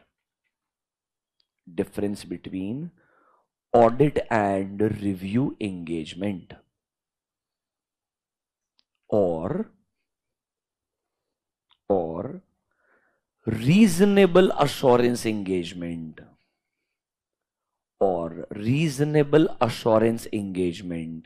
Versus limited assurance engagement और reasonable assurance engagement versus limited assurance engagement.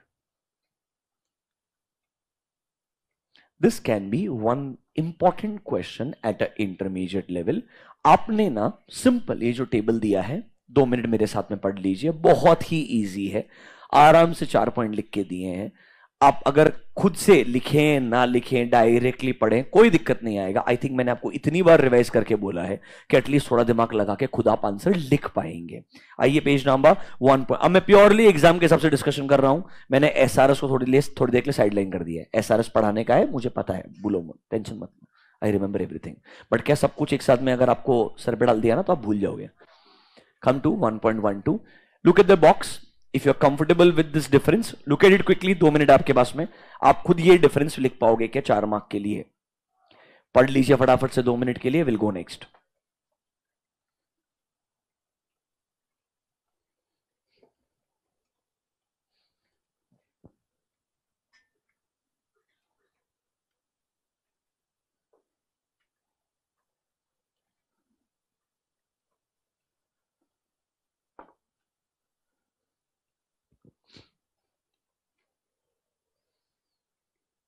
Done. वहां लिख दीजिए refer page number 1.12। जो बोलता हूं इंस्ट्रक्शन फॉलो करते जाना, आर्ग्यूमेंट मत करना। रेफर पेज नंबर 1.12 लिखने की जरूरत नहीं है, पता होना चाहिए that this will be a question and I should know how to answer this question. This was your point number 10, right? Write down question number 11। Difference between historical financial information and prospective financial information. Historical financial information and prospective financial information. Dash करके लिखो shortcut में। Historical financial information relates to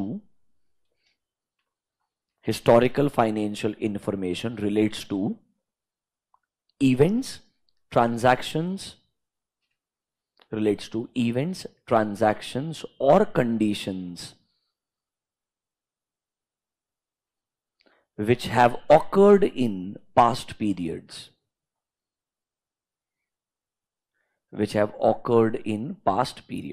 Events, transactions or conditions which have occurred in past periods. Full stop. Prospective financial information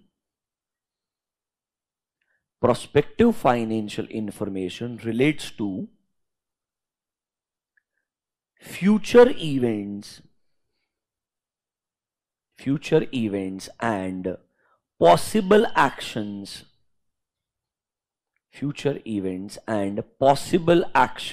by the entity.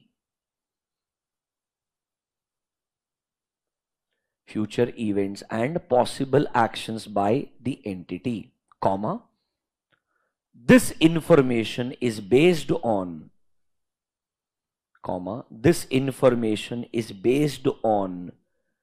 assumptions.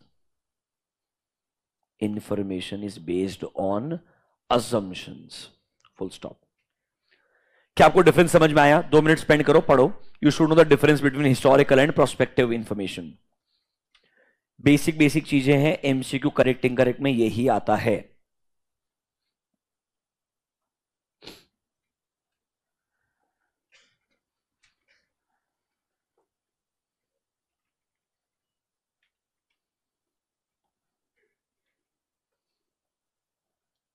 ठीक है, कितने point लिखे आपने? लिखो number 12। assurance engagement can be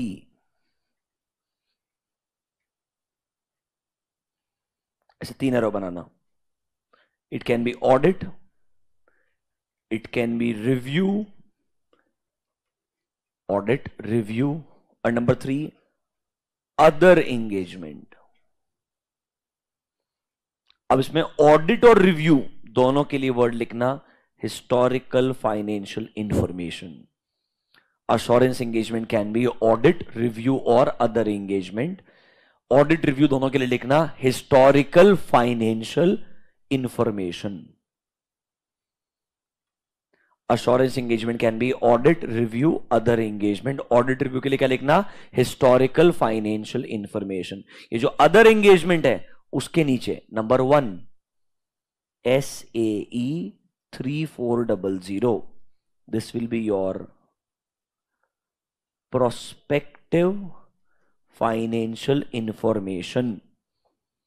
SAE 3400, that is prospective financial information. Number 2 SAE 3402, internal controls of a service organization. Internal controls of a service organization. पहला है prospective financial information, दूसरा है internal controls of a service organization, and तीसरा है SAE 3420। नीचे लिखना proforma financial information, proforma financial information. आपको exam के लिए जो सबसे इंपॉर्टेंट रहने वाला है वो रहने वाला है 3400। वहां पर कौन सा वर्ड है? Prospective financial information. क्योंकि आपके सिलेबस में थोड़ा सा भी जो डिफरेंस लिखा है वो लिखा है बिटवीन हिस्टोरिकल एंड प्रोस्पेक्टिव। कहना इसे सारे के सारे एश्योरेंस एंगेजमेंट्स है क्या? सारे एग्जाम्पल समझ में आए आपको? मतलब अगर एग्जाम में पूछा assurance engagement non financial information का भी होता है क्या? अश्योरेंस एंगेजमेंट नॉन फाइनेंशियल होता है ना भाई। 3402 is the example. Control check करके उस पर अश्योरेंस दे रहे हो ना आप यार? Can there be assurance on controls also? Yes, 3402 is the example. This is a non financial information. क्या आपको इतना समझ में आया?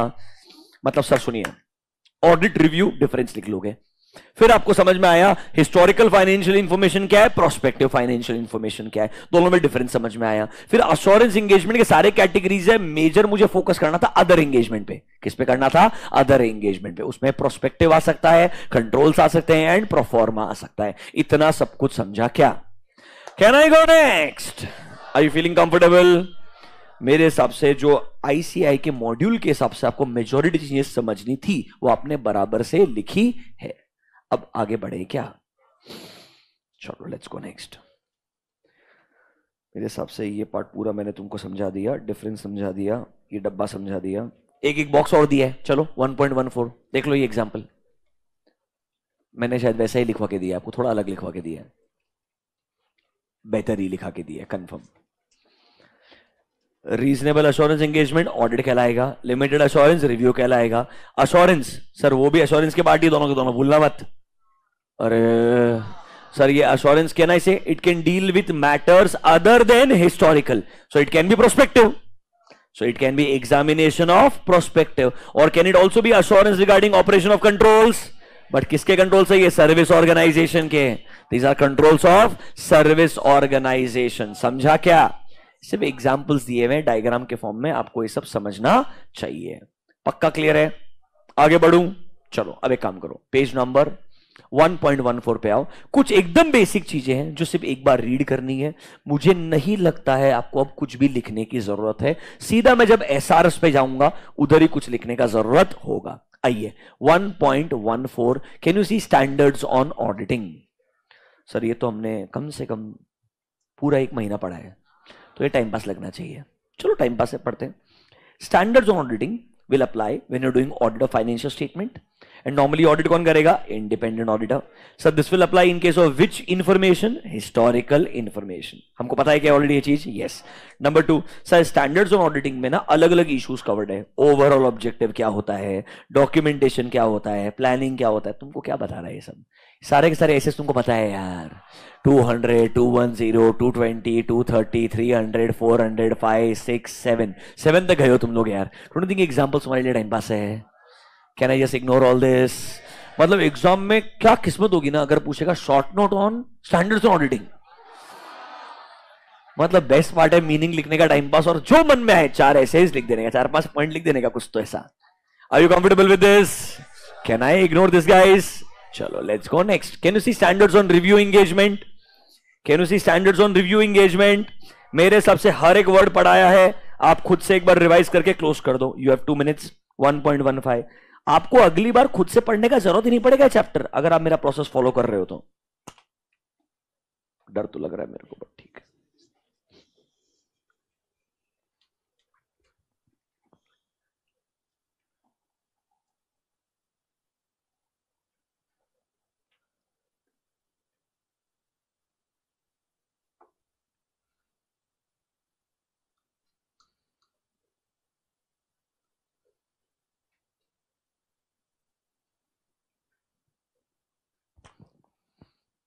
सब इससे तो हम लिख देंगे।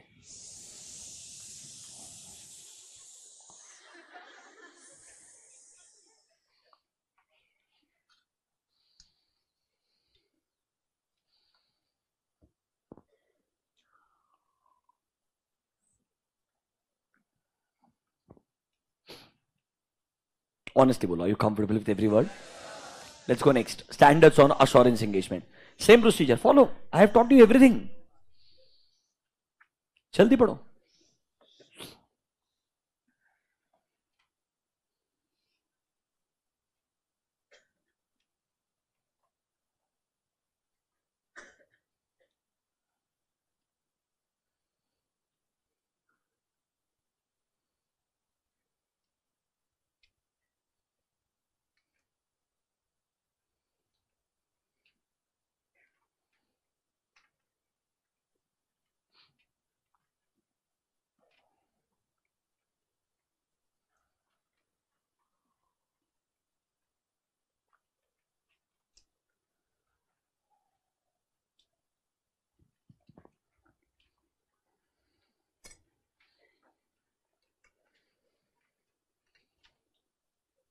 Are you absolutely comfortable with every word? Simple चीज बोलेगा, it is matters other than historical. उसमें example can be prospective and can it also include assurance on non financial matters? Yes. और देखो एग्जाम्पल दो ही दिए, तुमको तीन तीन पता है। तुमको 3402 भी मालूम है ना भाई? नोटबुक में जाइए, राइट डाउन नेक्स्ट पॉइंट। कितने पॉइंट लिखे आपने? 12। Right down point number 13। Right a short note on, write a short note on SRE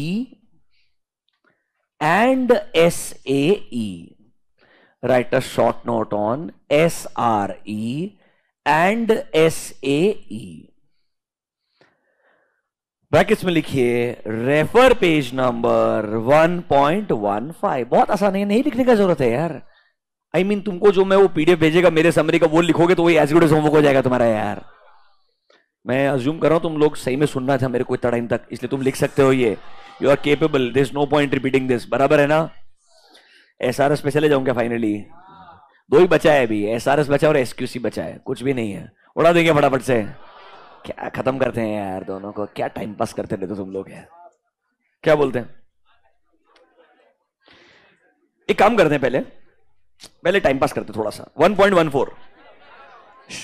1.14 एक हेडिंग है बहुत डिफिकल्ट,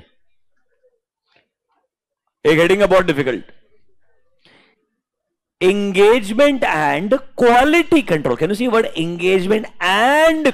तो एंगेजमेंट स्टैंडर्ड 4 होते हैं, कौन कौन से? SAs, SREs, SAEs। सर अभी तो 3 ही पढ़ा है आपको, 4th वाला कौन सा बाकी है? SRS। देखो SAs will be based on audit of historical financial information. SRE is review of historical financial information. SAE is assurance engagement other than audit and review.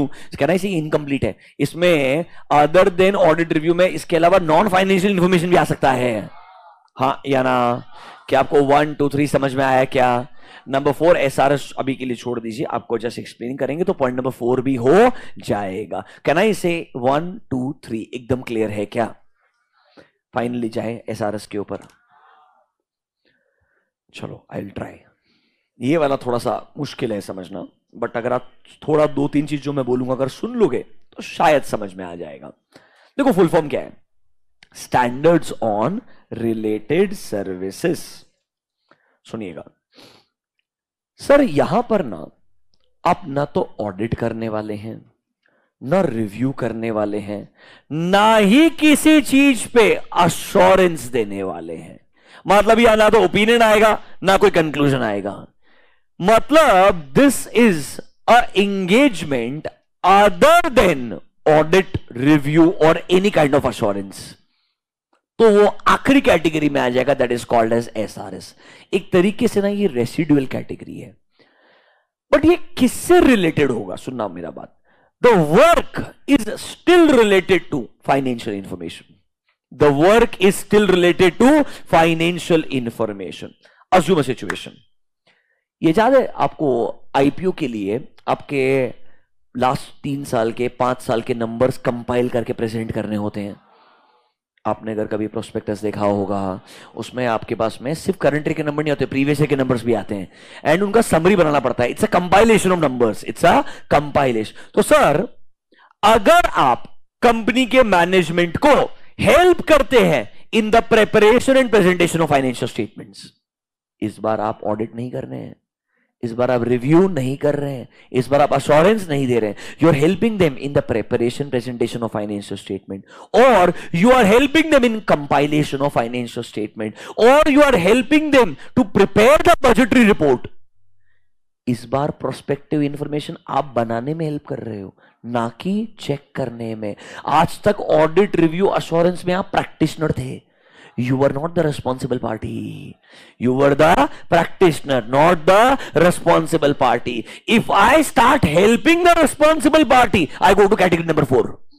If I start helping the responsible party, I go to category number 4. This is standards on related services. Services related to what? Related to financial information. या तो आप compile करने में data help कर रहे हो, या उन्हें दूसरे गैप के हिसाब से. याद करो, CFS के लिए आपको गैप कन्वर्जन करना पड़ता है. वो गैप कन्वर्जन में आप हेल्प कर रहे हो, ना कि ऑडिट में. एक होता है गैप कन्वर्जन करना, उसके बाद उसका ऑडिट करना.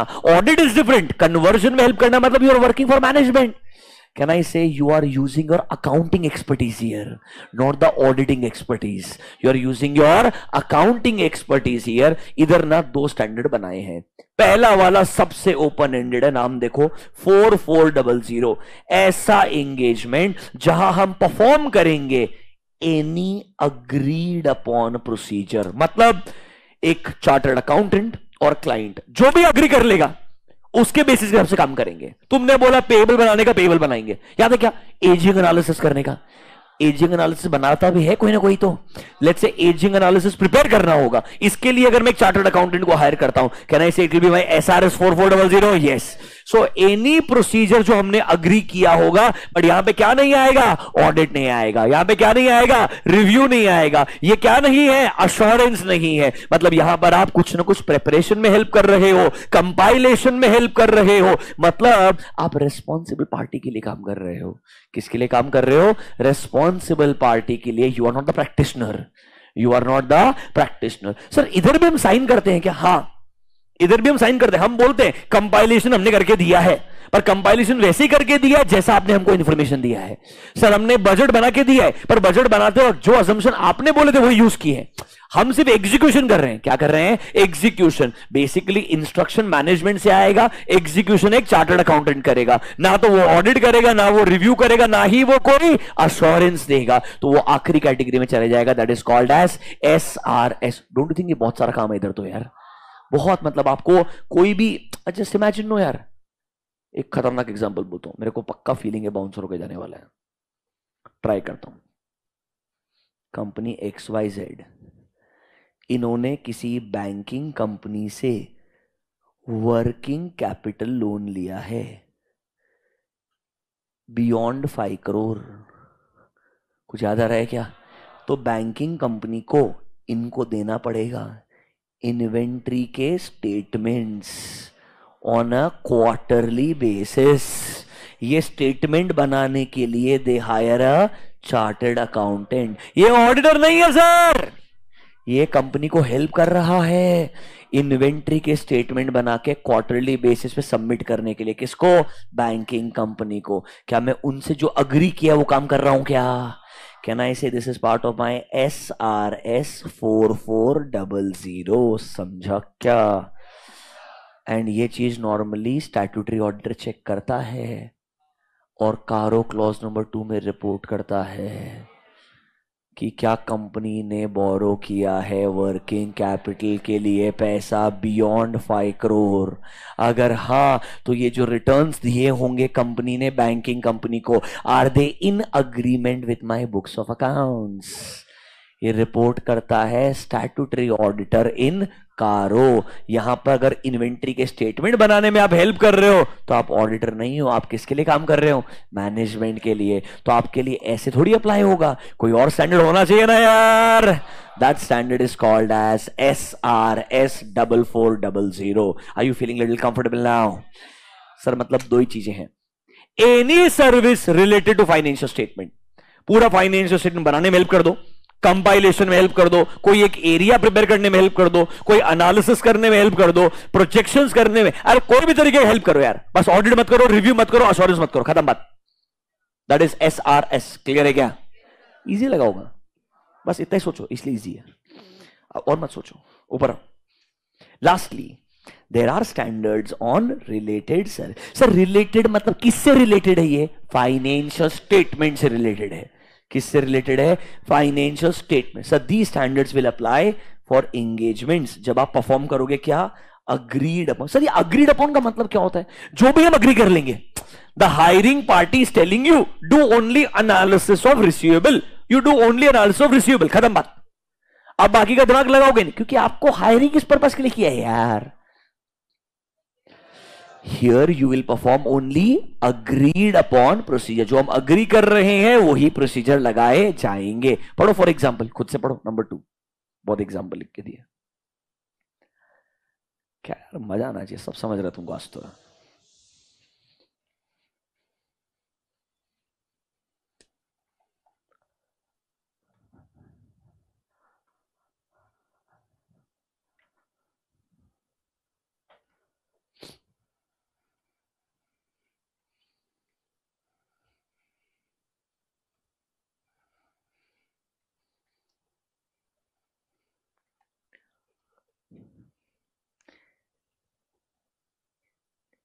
पेबल, रिसीवेबल, रिलेटेड पार्टी, कुछ भी आ सकता है क्या? यस।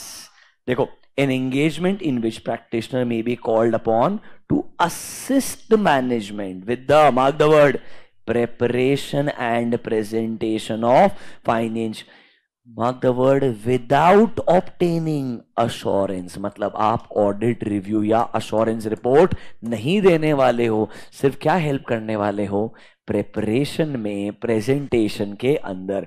ऐसी रिपोर्ट जब आप कंपाइलेशन एंगेजमेंट करेंगे, रिपोर्ट में क्लियरली बोलेंगे it is not an assurance and that means no opinion is expressed. मतलब हमने कंपाइलेशन किया है, प्रेपरेशन में हेल्प किया, बोलना हमने कोई अश्योरेंस नहीं दिया है, हम इस इंफॉर्मेशन पे ओपिनियन नहीं देते हैं, ऐसा क्लियरली आपको रिपोर्ट में लिख के देना पड़ेगा। 2 एग्जाम्पल दिए हैं, 4400 and 4410। Is that clear to you?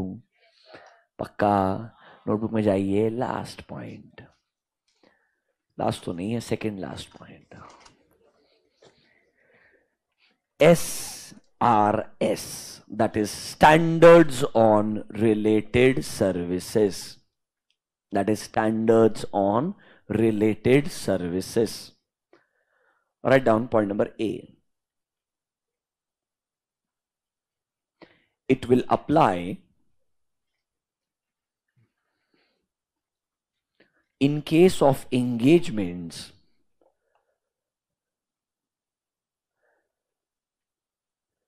either to perform agreed upon procedures, in case of engagements either to perform agreed upon procedures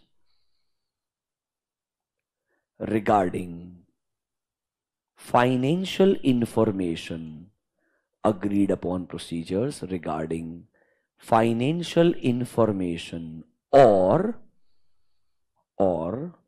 to perform compilation, or to perform compilation of financial information।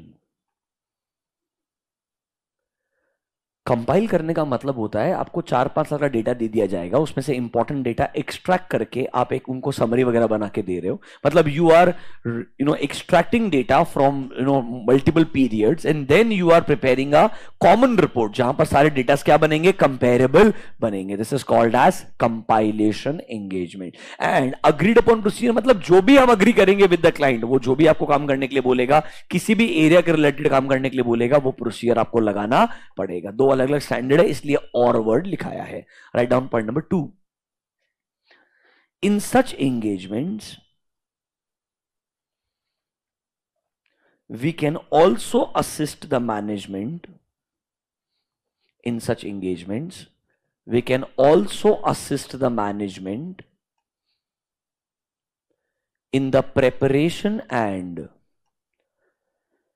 we can also assist the management in the preparation and presentation of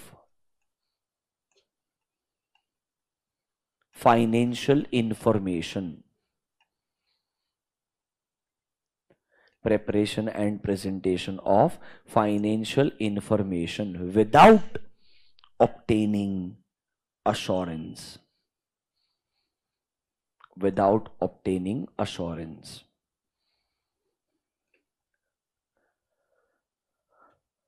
Next point लिखिए, therefore,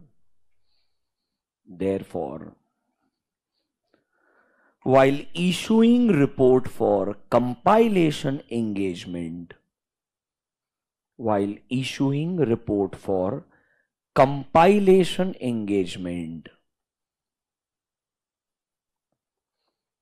practitioner should clearly state, while issuing report for compilation engagement, practitioner should clearly state that it is not an assurance engagement. It is not an assurance engagement, and no opinion is being expressed. Not an assurance engagement and no opinion is being expressed. कितने point हो गए? 3 point हो गए. Last example, वो आपने 2, 3 को मर्ज कर दिया होगा, कोई दिक्कत नहीं है, that's not matter. Last for example, SRS 4400 dash करके लिखो, to perform agreed upon procedures. 4400 to perform agreed upon procedures. And दूसरा एग्जाम्पल, SRS 4410 डैश करके लिखो, compilation engagement.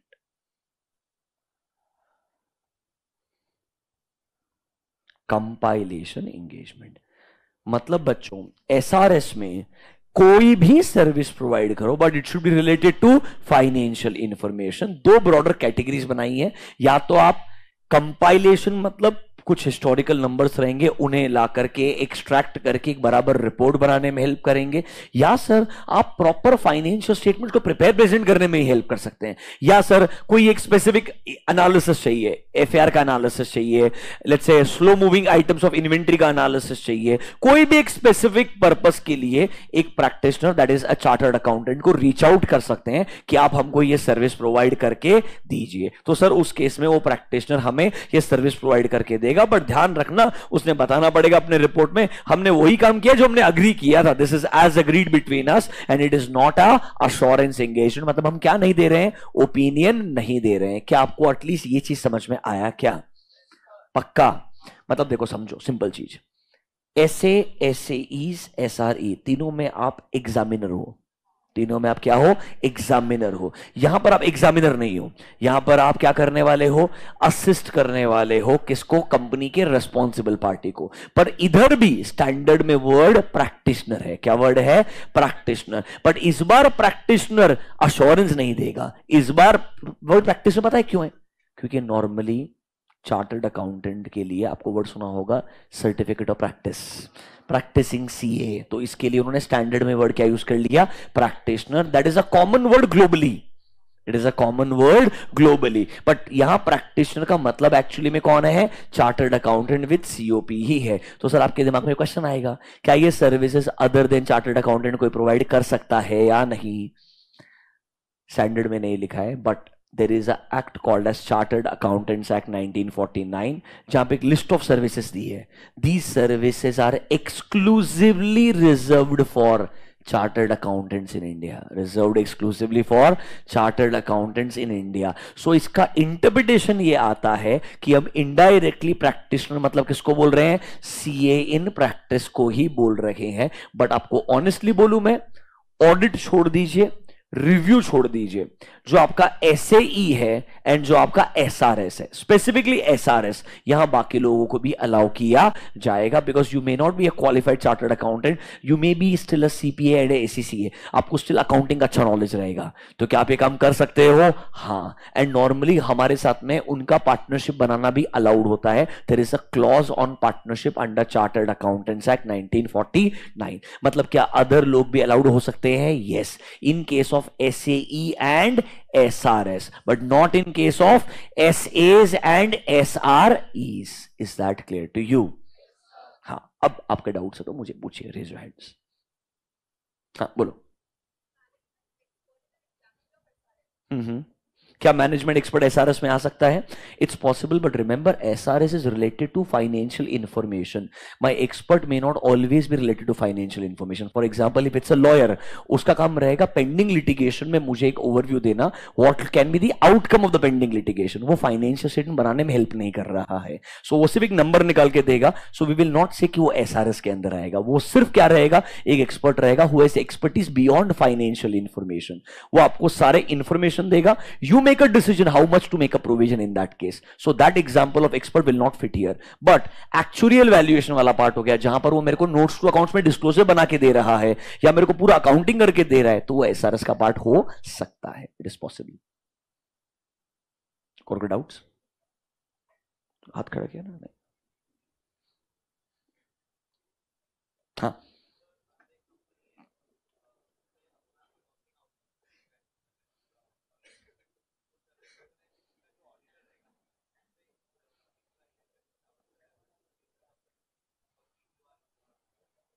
guys don't talk. I'm going to allow for 10 minutes people to ask the doubts आराम से, अगर कुछ है तो। मोस्टली अदर रहेंगे नहीं, जो भी मुझे क्लोज करने दो फटाफट, मुझे समझेगा तुम क्या समझे हो अभी तक।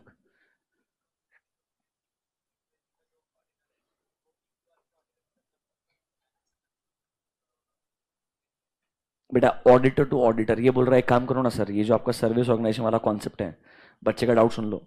सर्विस ऑर्गेनाइजेशन है आपका XYZ PQR, काय को कंट्रोल चेक करते हो? एक काम करो ना, कंफर्मेशन लेटर ले लो, you are the auditor for XYZ, go to the auditor of PQR, उसको बोलो कंट्रोल अच्छे हैं क्या।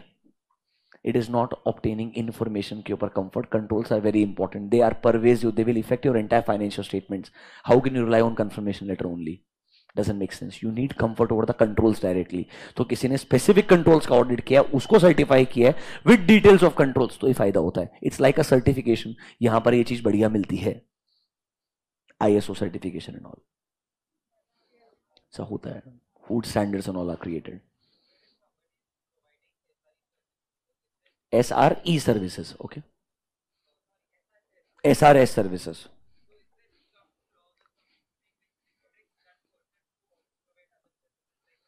No, there is no restriction, but 144 will apply no in case of audit.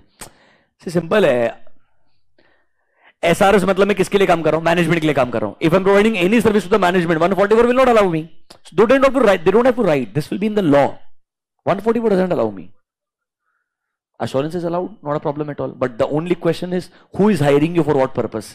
You have to always understand the circumstances and then make a decision, will it impact your independence or not? There is no direct answer, but SRS is not allowed. हाँ हाँ,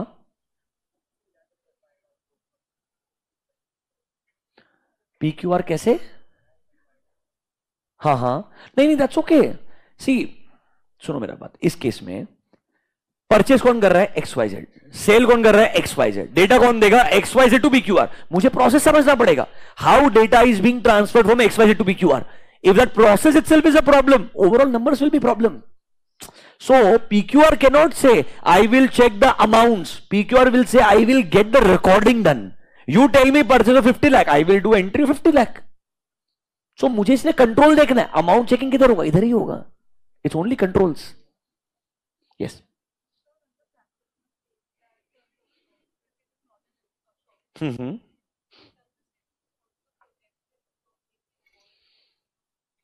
हाँ, मतलब ये जो आपको मैंने SRS में एक सेंटेंस लिखाया कि हमने हमारी रिपोर्ट में लिखना चाहिए कि हमने अश्योरेंस एंगेजमेंट नहीं किया, मतलब हमने ओपिनियन नहीं दिया, इसका मतलब वो अपने आप को लोगों को प्रोटेक्ट करके बता रहा है, आई am not the auditor for this company. I've only done procedures which we have agreed in the engagement terms, and it is not an audit engagement, it's not a review engagement, because sometimes अगर audit नहीं हुआ होगा, management में use your certificate to prove हमने audit करवाया है, तो आप अपने आप को डिफेंड करने के लिए ऐसा लाइन लिख रहे हो. करेक्टिंग कर, अभी थोड़ा आईसीआई के हिसाब से आ रहा हूं मैं भी. हाँ चलो, करेक्टिंग करेक्ट में क्या पूछा? Auditor is a person who provides assurance. हाँ करेक्ट है. प्रैक्टिशनर इंक्लूड्स ऑडिटर, प्रैक्टिशनर का डेफिनेशन पढ़ाया है. अरे हाँ, मैं तो बहुत आगे तक लेके गया हूं बेटा, ये बहुत सही है, कोई दिक्कत नहीं, 100% सही है. आईसीआई कंसेप्चुअल डिजास्टर में क्वेश्चन नहीं पूछेगा, that they will not do. I am sure about that. Are you comfortable with this? Can we go next? चल लास्ट एक डाउट. One second. हाँ, I am not able to hear you. In case of SRS, practitioner as good as employ. No. अगर employ होता तो ये standard की बात ही नहीं आती, because there will not be any separate contract. अगर ये एम्प्लॉय होता तो ये स्टैंडर्ड्स रेलेवेंट ही नहीं है. ये स्टैंडर्ड्स रेलेवेंट है जब प्रैक्टिशनर थर्ड पार्टी है. बट मैं काम किसके लिए कर रहा है? मैनेजमेंट के लिए, क्योंकि ये प्रैक्टिशनर का एक्सपर्टीज है यार.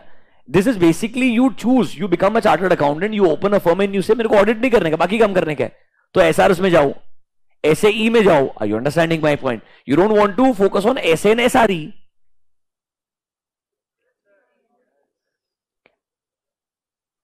Are you really comfortable? मेरे हिसाब से बहुत ज्यादा बता दिया. आई डोंट थिंक कोई ट्रबल आएगा. आगे बढ़े. तुम यार ऐसे वेट करते हो, मैं जैसे ही बोलते हैं सेम सेंटेंस फिर बोलते अब मैं डाउट पूछेंगे 2 मिनट के अंदर. अच्छा एक सेकेंड सुन लेते. क्या बोल रहे बेटा? Other auditors? नहीं बेटा, अदर ऑडिटर मतलब ऑडिटर ही है वो, ऐसे में कवर होता है. Using the work of other auditor was your SA 600. That auditor is actually a statutory auditor of a branch. They are covered by audit only. That means they are covered by SAs only. They will not go anywhere else. The word is auditor. चलो online वालों का भी एक आध देख लेता हूं यार.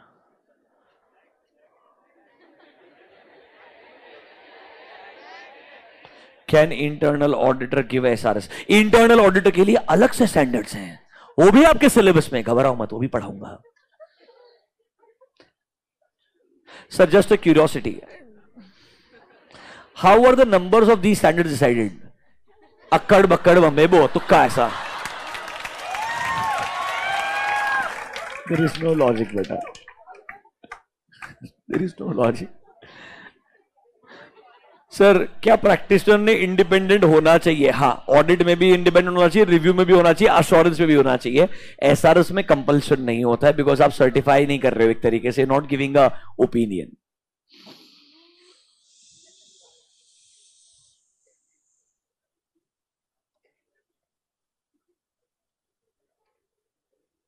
Sir is the earning potential same for doing audit and providing other services? या इट्स एक्चुअली पॉसिबल. ऐसा नहीं है, रादर मैं उल्टा बोलता हूं. ऑडिट के अंदर, अच्छा क्वेश्चन है, ऑडिट में आपकी सीलिंग लिमिट्स होते हैं, SRS में लिमिट थोड़ी है. मतलब you can make a organisation with 100 people and you can provide accounting for 100 organisation, 200 organisation, there is no restriction. Plus remember, imprisonment भी नहीं होता है.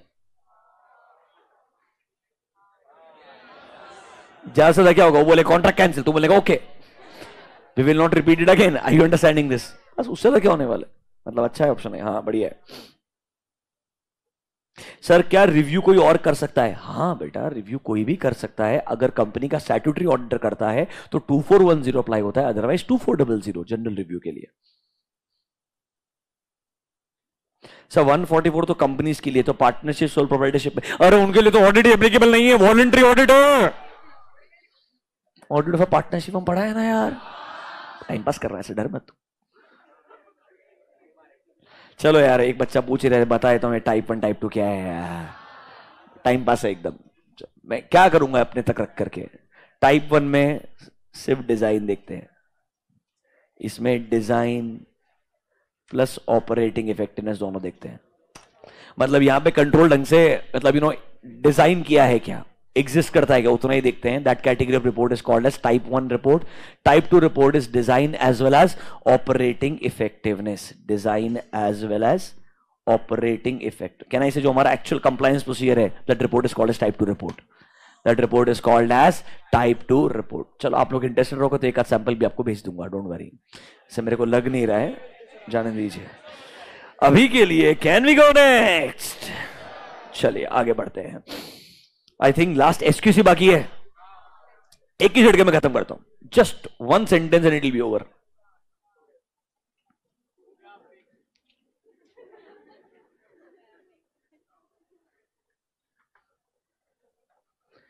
ये आपके जितने भी एंगेजमेंट स्टैंडर्ड्स है, सब में आपका काम करते वक्त क्वालिटी बढ़िया होना चाहिए। इसके लिए एक standard that is called as SQC. मतलब a quality control is created for all engagement standards. A quality standard is created for all engagement standard. मतलब एग्जाम में क्वेश्चन पूछेगा, मैं बोलता हूं क्या एसक्यूसी सिर्फ ऑडिट के लिए है? ना। क्या ये रिव्यू के लिए भी है? यस। क्या वो अश्योरेंस के लिए भी है? हाँ। क्या वो रिलेटेड सर्विस के लिए भी है? यस। क्या एसक्यूसी मेरे सिलेबस में? यस। पढ़ाऊंगा आपको 220 इन एसक्यूसी, चैप्टर नंबर 11 अगला चैप्टर है जो आज ब्रेक के बाद शुरू करने वाले हैं। उधर आपको एसक्यूसी पढ़ाया जाएगा। अभी के लिए ये स्टैंडर्ड ऑन क्वालिटी कंट्रोल है which is applicable for all the standards. आइए एक सेंटेंस को पढ़ के उड़ा दीजिए। चलिए कम टू पेज नंबर, खत्म करता हूं चैप्टर को फटाफट अभी। चलो पेज नंबर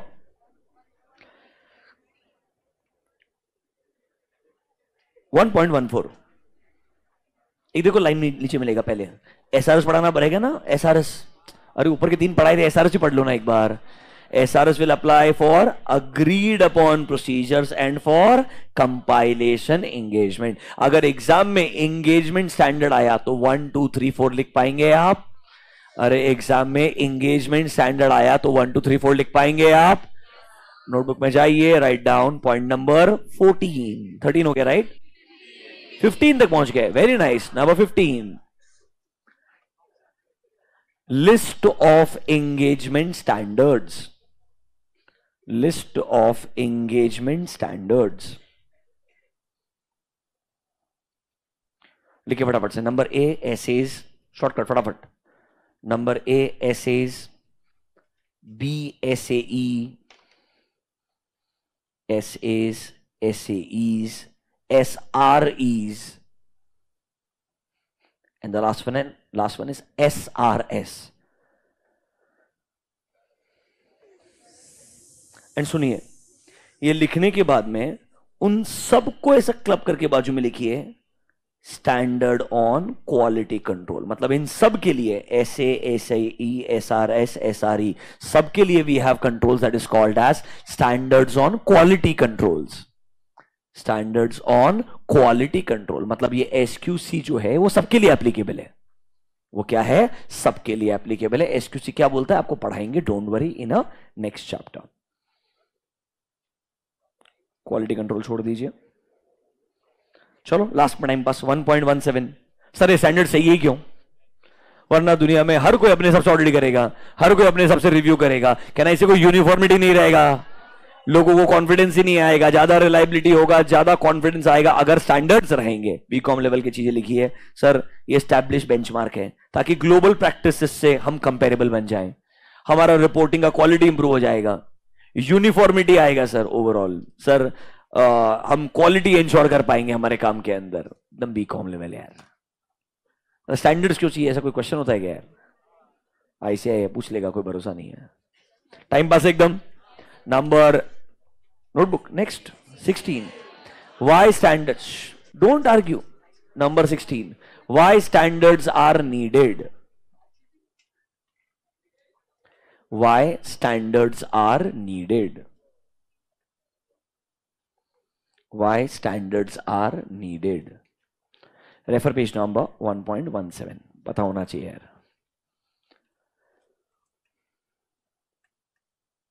चलिए लास्ट चीज, ये लिखने की जरूरत नहीं है, सुन लीजिए क्या बोलता है।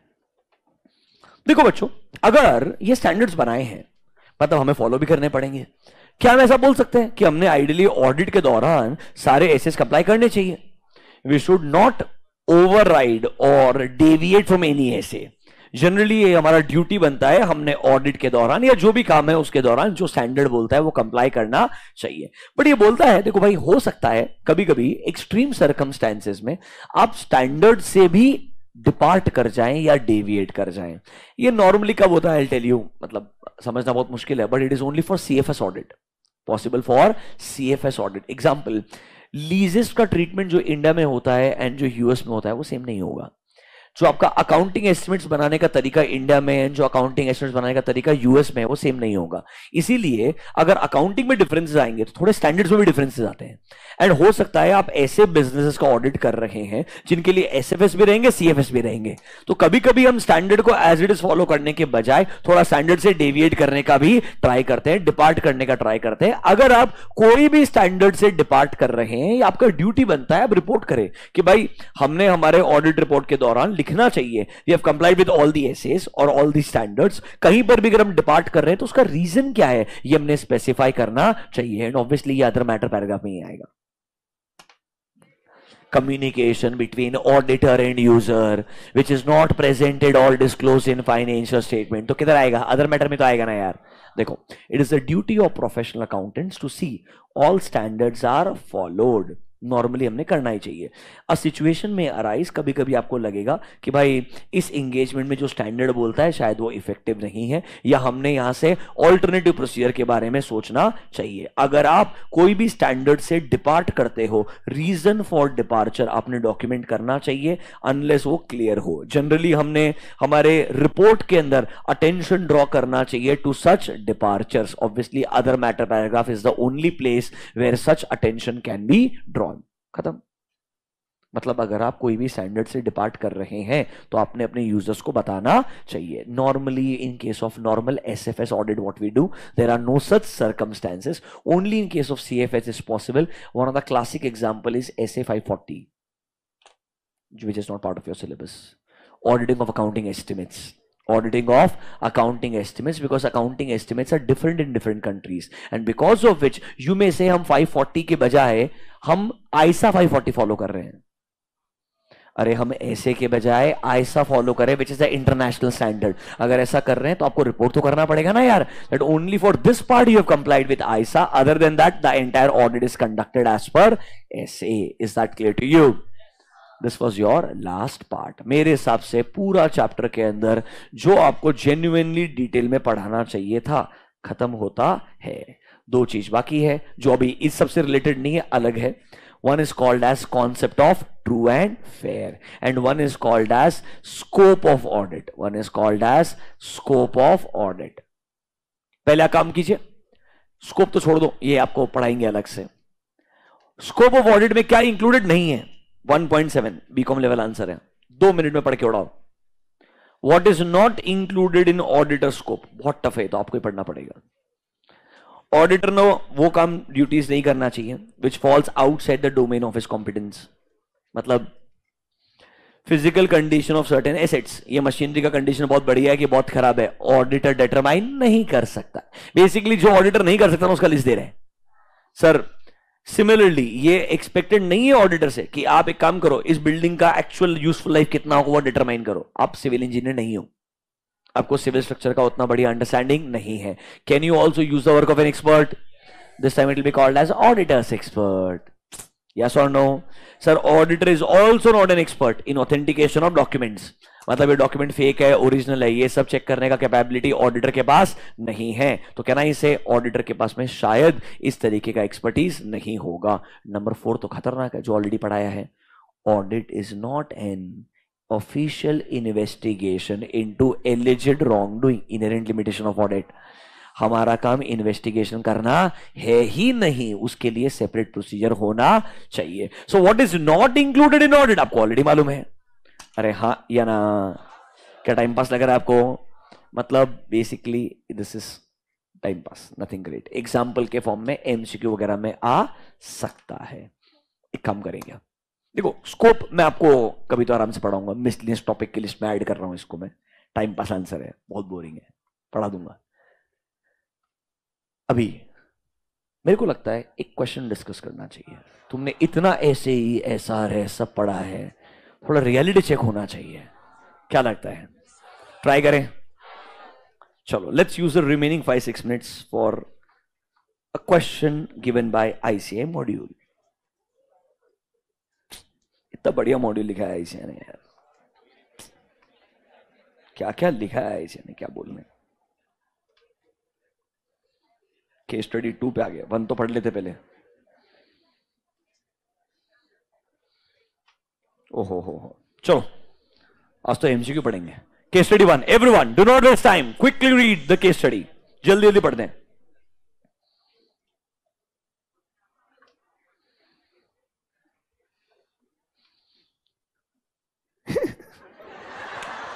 कंट्रोल. नहीं, ओके, आगे बढ़ो. Now they plan to appear for intermediate exam. What tough question आने वाला है यहाँ. All of them are avid listeners, मतलब न्यूज पढ़ते हैं, मतलब फ्रीक्वेंटली न्यूज पढ़ते रहते हैं. And they regularly keep track of business news even on social media. Nice joke, nice joke. They are trying to understand new subjects, including auditing.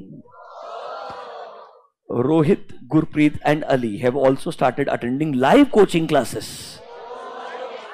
ये LLB नहीं, LCC है, being conducted by Board of Studies of ICAI.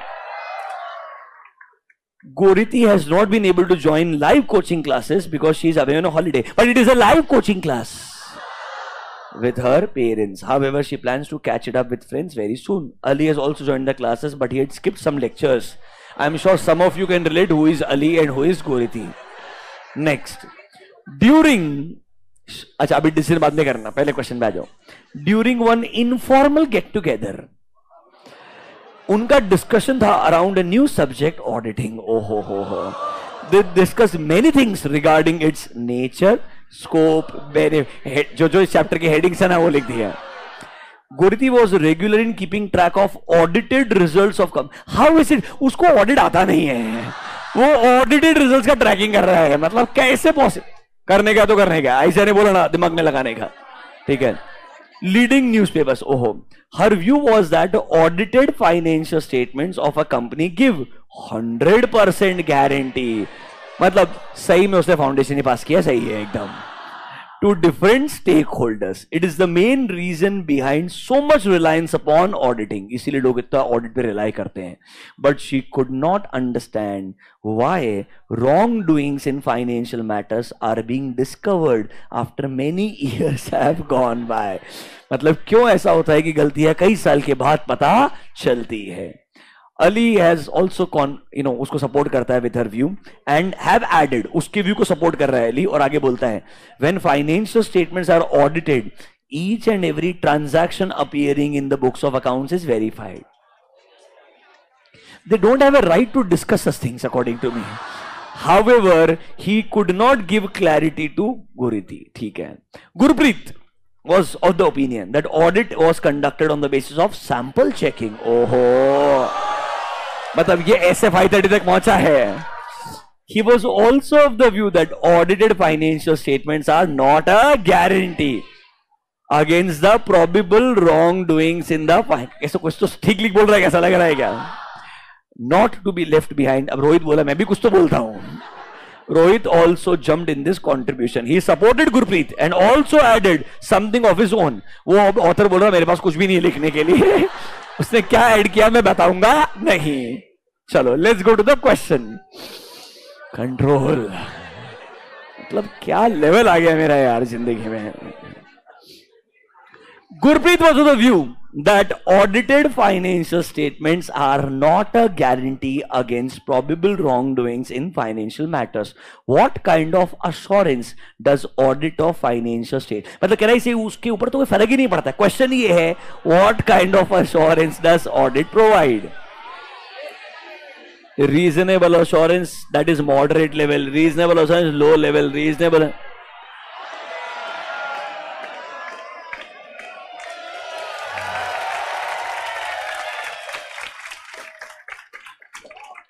Number 2, Rohit added that auditor can force an employee of the company to provide him required information and documents. Can he do so?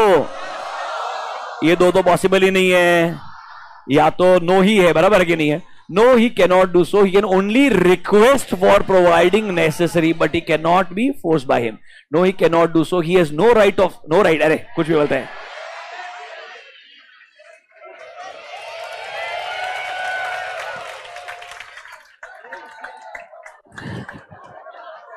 Can we go next? Ali had listened in one of the classes that audit covers all aspects of an entity and concluded that each and every transaction is verified by the auditor. Goriti also seemed to be in agreement with him, but she was of the view that besides this, it is also meant that audit should be so organized to cover all areas of an entity. Which of the following statement is appropriate? सिर्फ अली सही है या गोरिती सही है कि दोनों सही है कि दोनों गलत है? दोनों ही गलत है यार. 100% चेकिंग थोड़ी होगा. हर ट्रांजैक्शन कैसे चेक करेंगे? वो पहले उससे एग्री करे तो स्टार्टिंग में गलत होगा दोनों के दोनों. वो आगे क्या बोल रहे हो इंपॉर्टेंट ही नहीं है. दोनों के दोनों गलत है कि नहीं है? Next number 4. All of them also discussed about benefits of auditing. Oh ho ho. Which of the following is not a likely benefit? मतलब उल्टा सोचने का है. खुद पढ़ लो यार, मेरे को नहीं पता, बोर हो गया बहुत. कौन सा बेनिफिट नहीं है? कंट्रोल में डेफिशिएंसी ढूंढने में हेल्प करेगा. Government authority can use. ठीक है, नंबर ए होना चाहिए ना. Since audit is corrected future events. हाँ, very nice. I'm sure your future looks very bad. Number 5. Goriti told her friends that she had read a news report about how a company had misled its auditor by producing some fabricated documents. Which of the following seems to be appropriate in this regard? It was wrong on part of the auditor to rely upon fabricated documents. He must have discovered, as it's the same falls within the scope of his duties. नहीं यार, fabricated document है कि नहीं है, expertise ही नहीं है मेरा. मैंने इन पर रिलाई नहीं करना चाहिए, बट उनको ढूंढ पाना शायद मेरे लिए पॉसिबल नहीं होगा. और not covered in the scope के इधर से आएगा ये. Although it was wrong on part of auditor to rely upon fabricated documents, he can not do anything in the manner. He has to report on the basis of documents provided by him. He has no duty in this regard. This can be there. आगे पढ़ते हैं और आगे पढ़ते हैं. Auditor has to conduct audit by exercising professional skill, but he is not an expert in discovering genuineness of document. ये थोड़ा और better लग रहा है. Hence, management consisting of dishonest person may have led him to rely upon fabricated documents deliberately. This sounds logical now. Yes or no? So this seems even better than B. Right is point number D. Management cannot. कुछ भी बोलते रहे. Can I say point number C होना चाहिए? क्या आपको लग रहा है कि आपको कुछ समझ रहा है?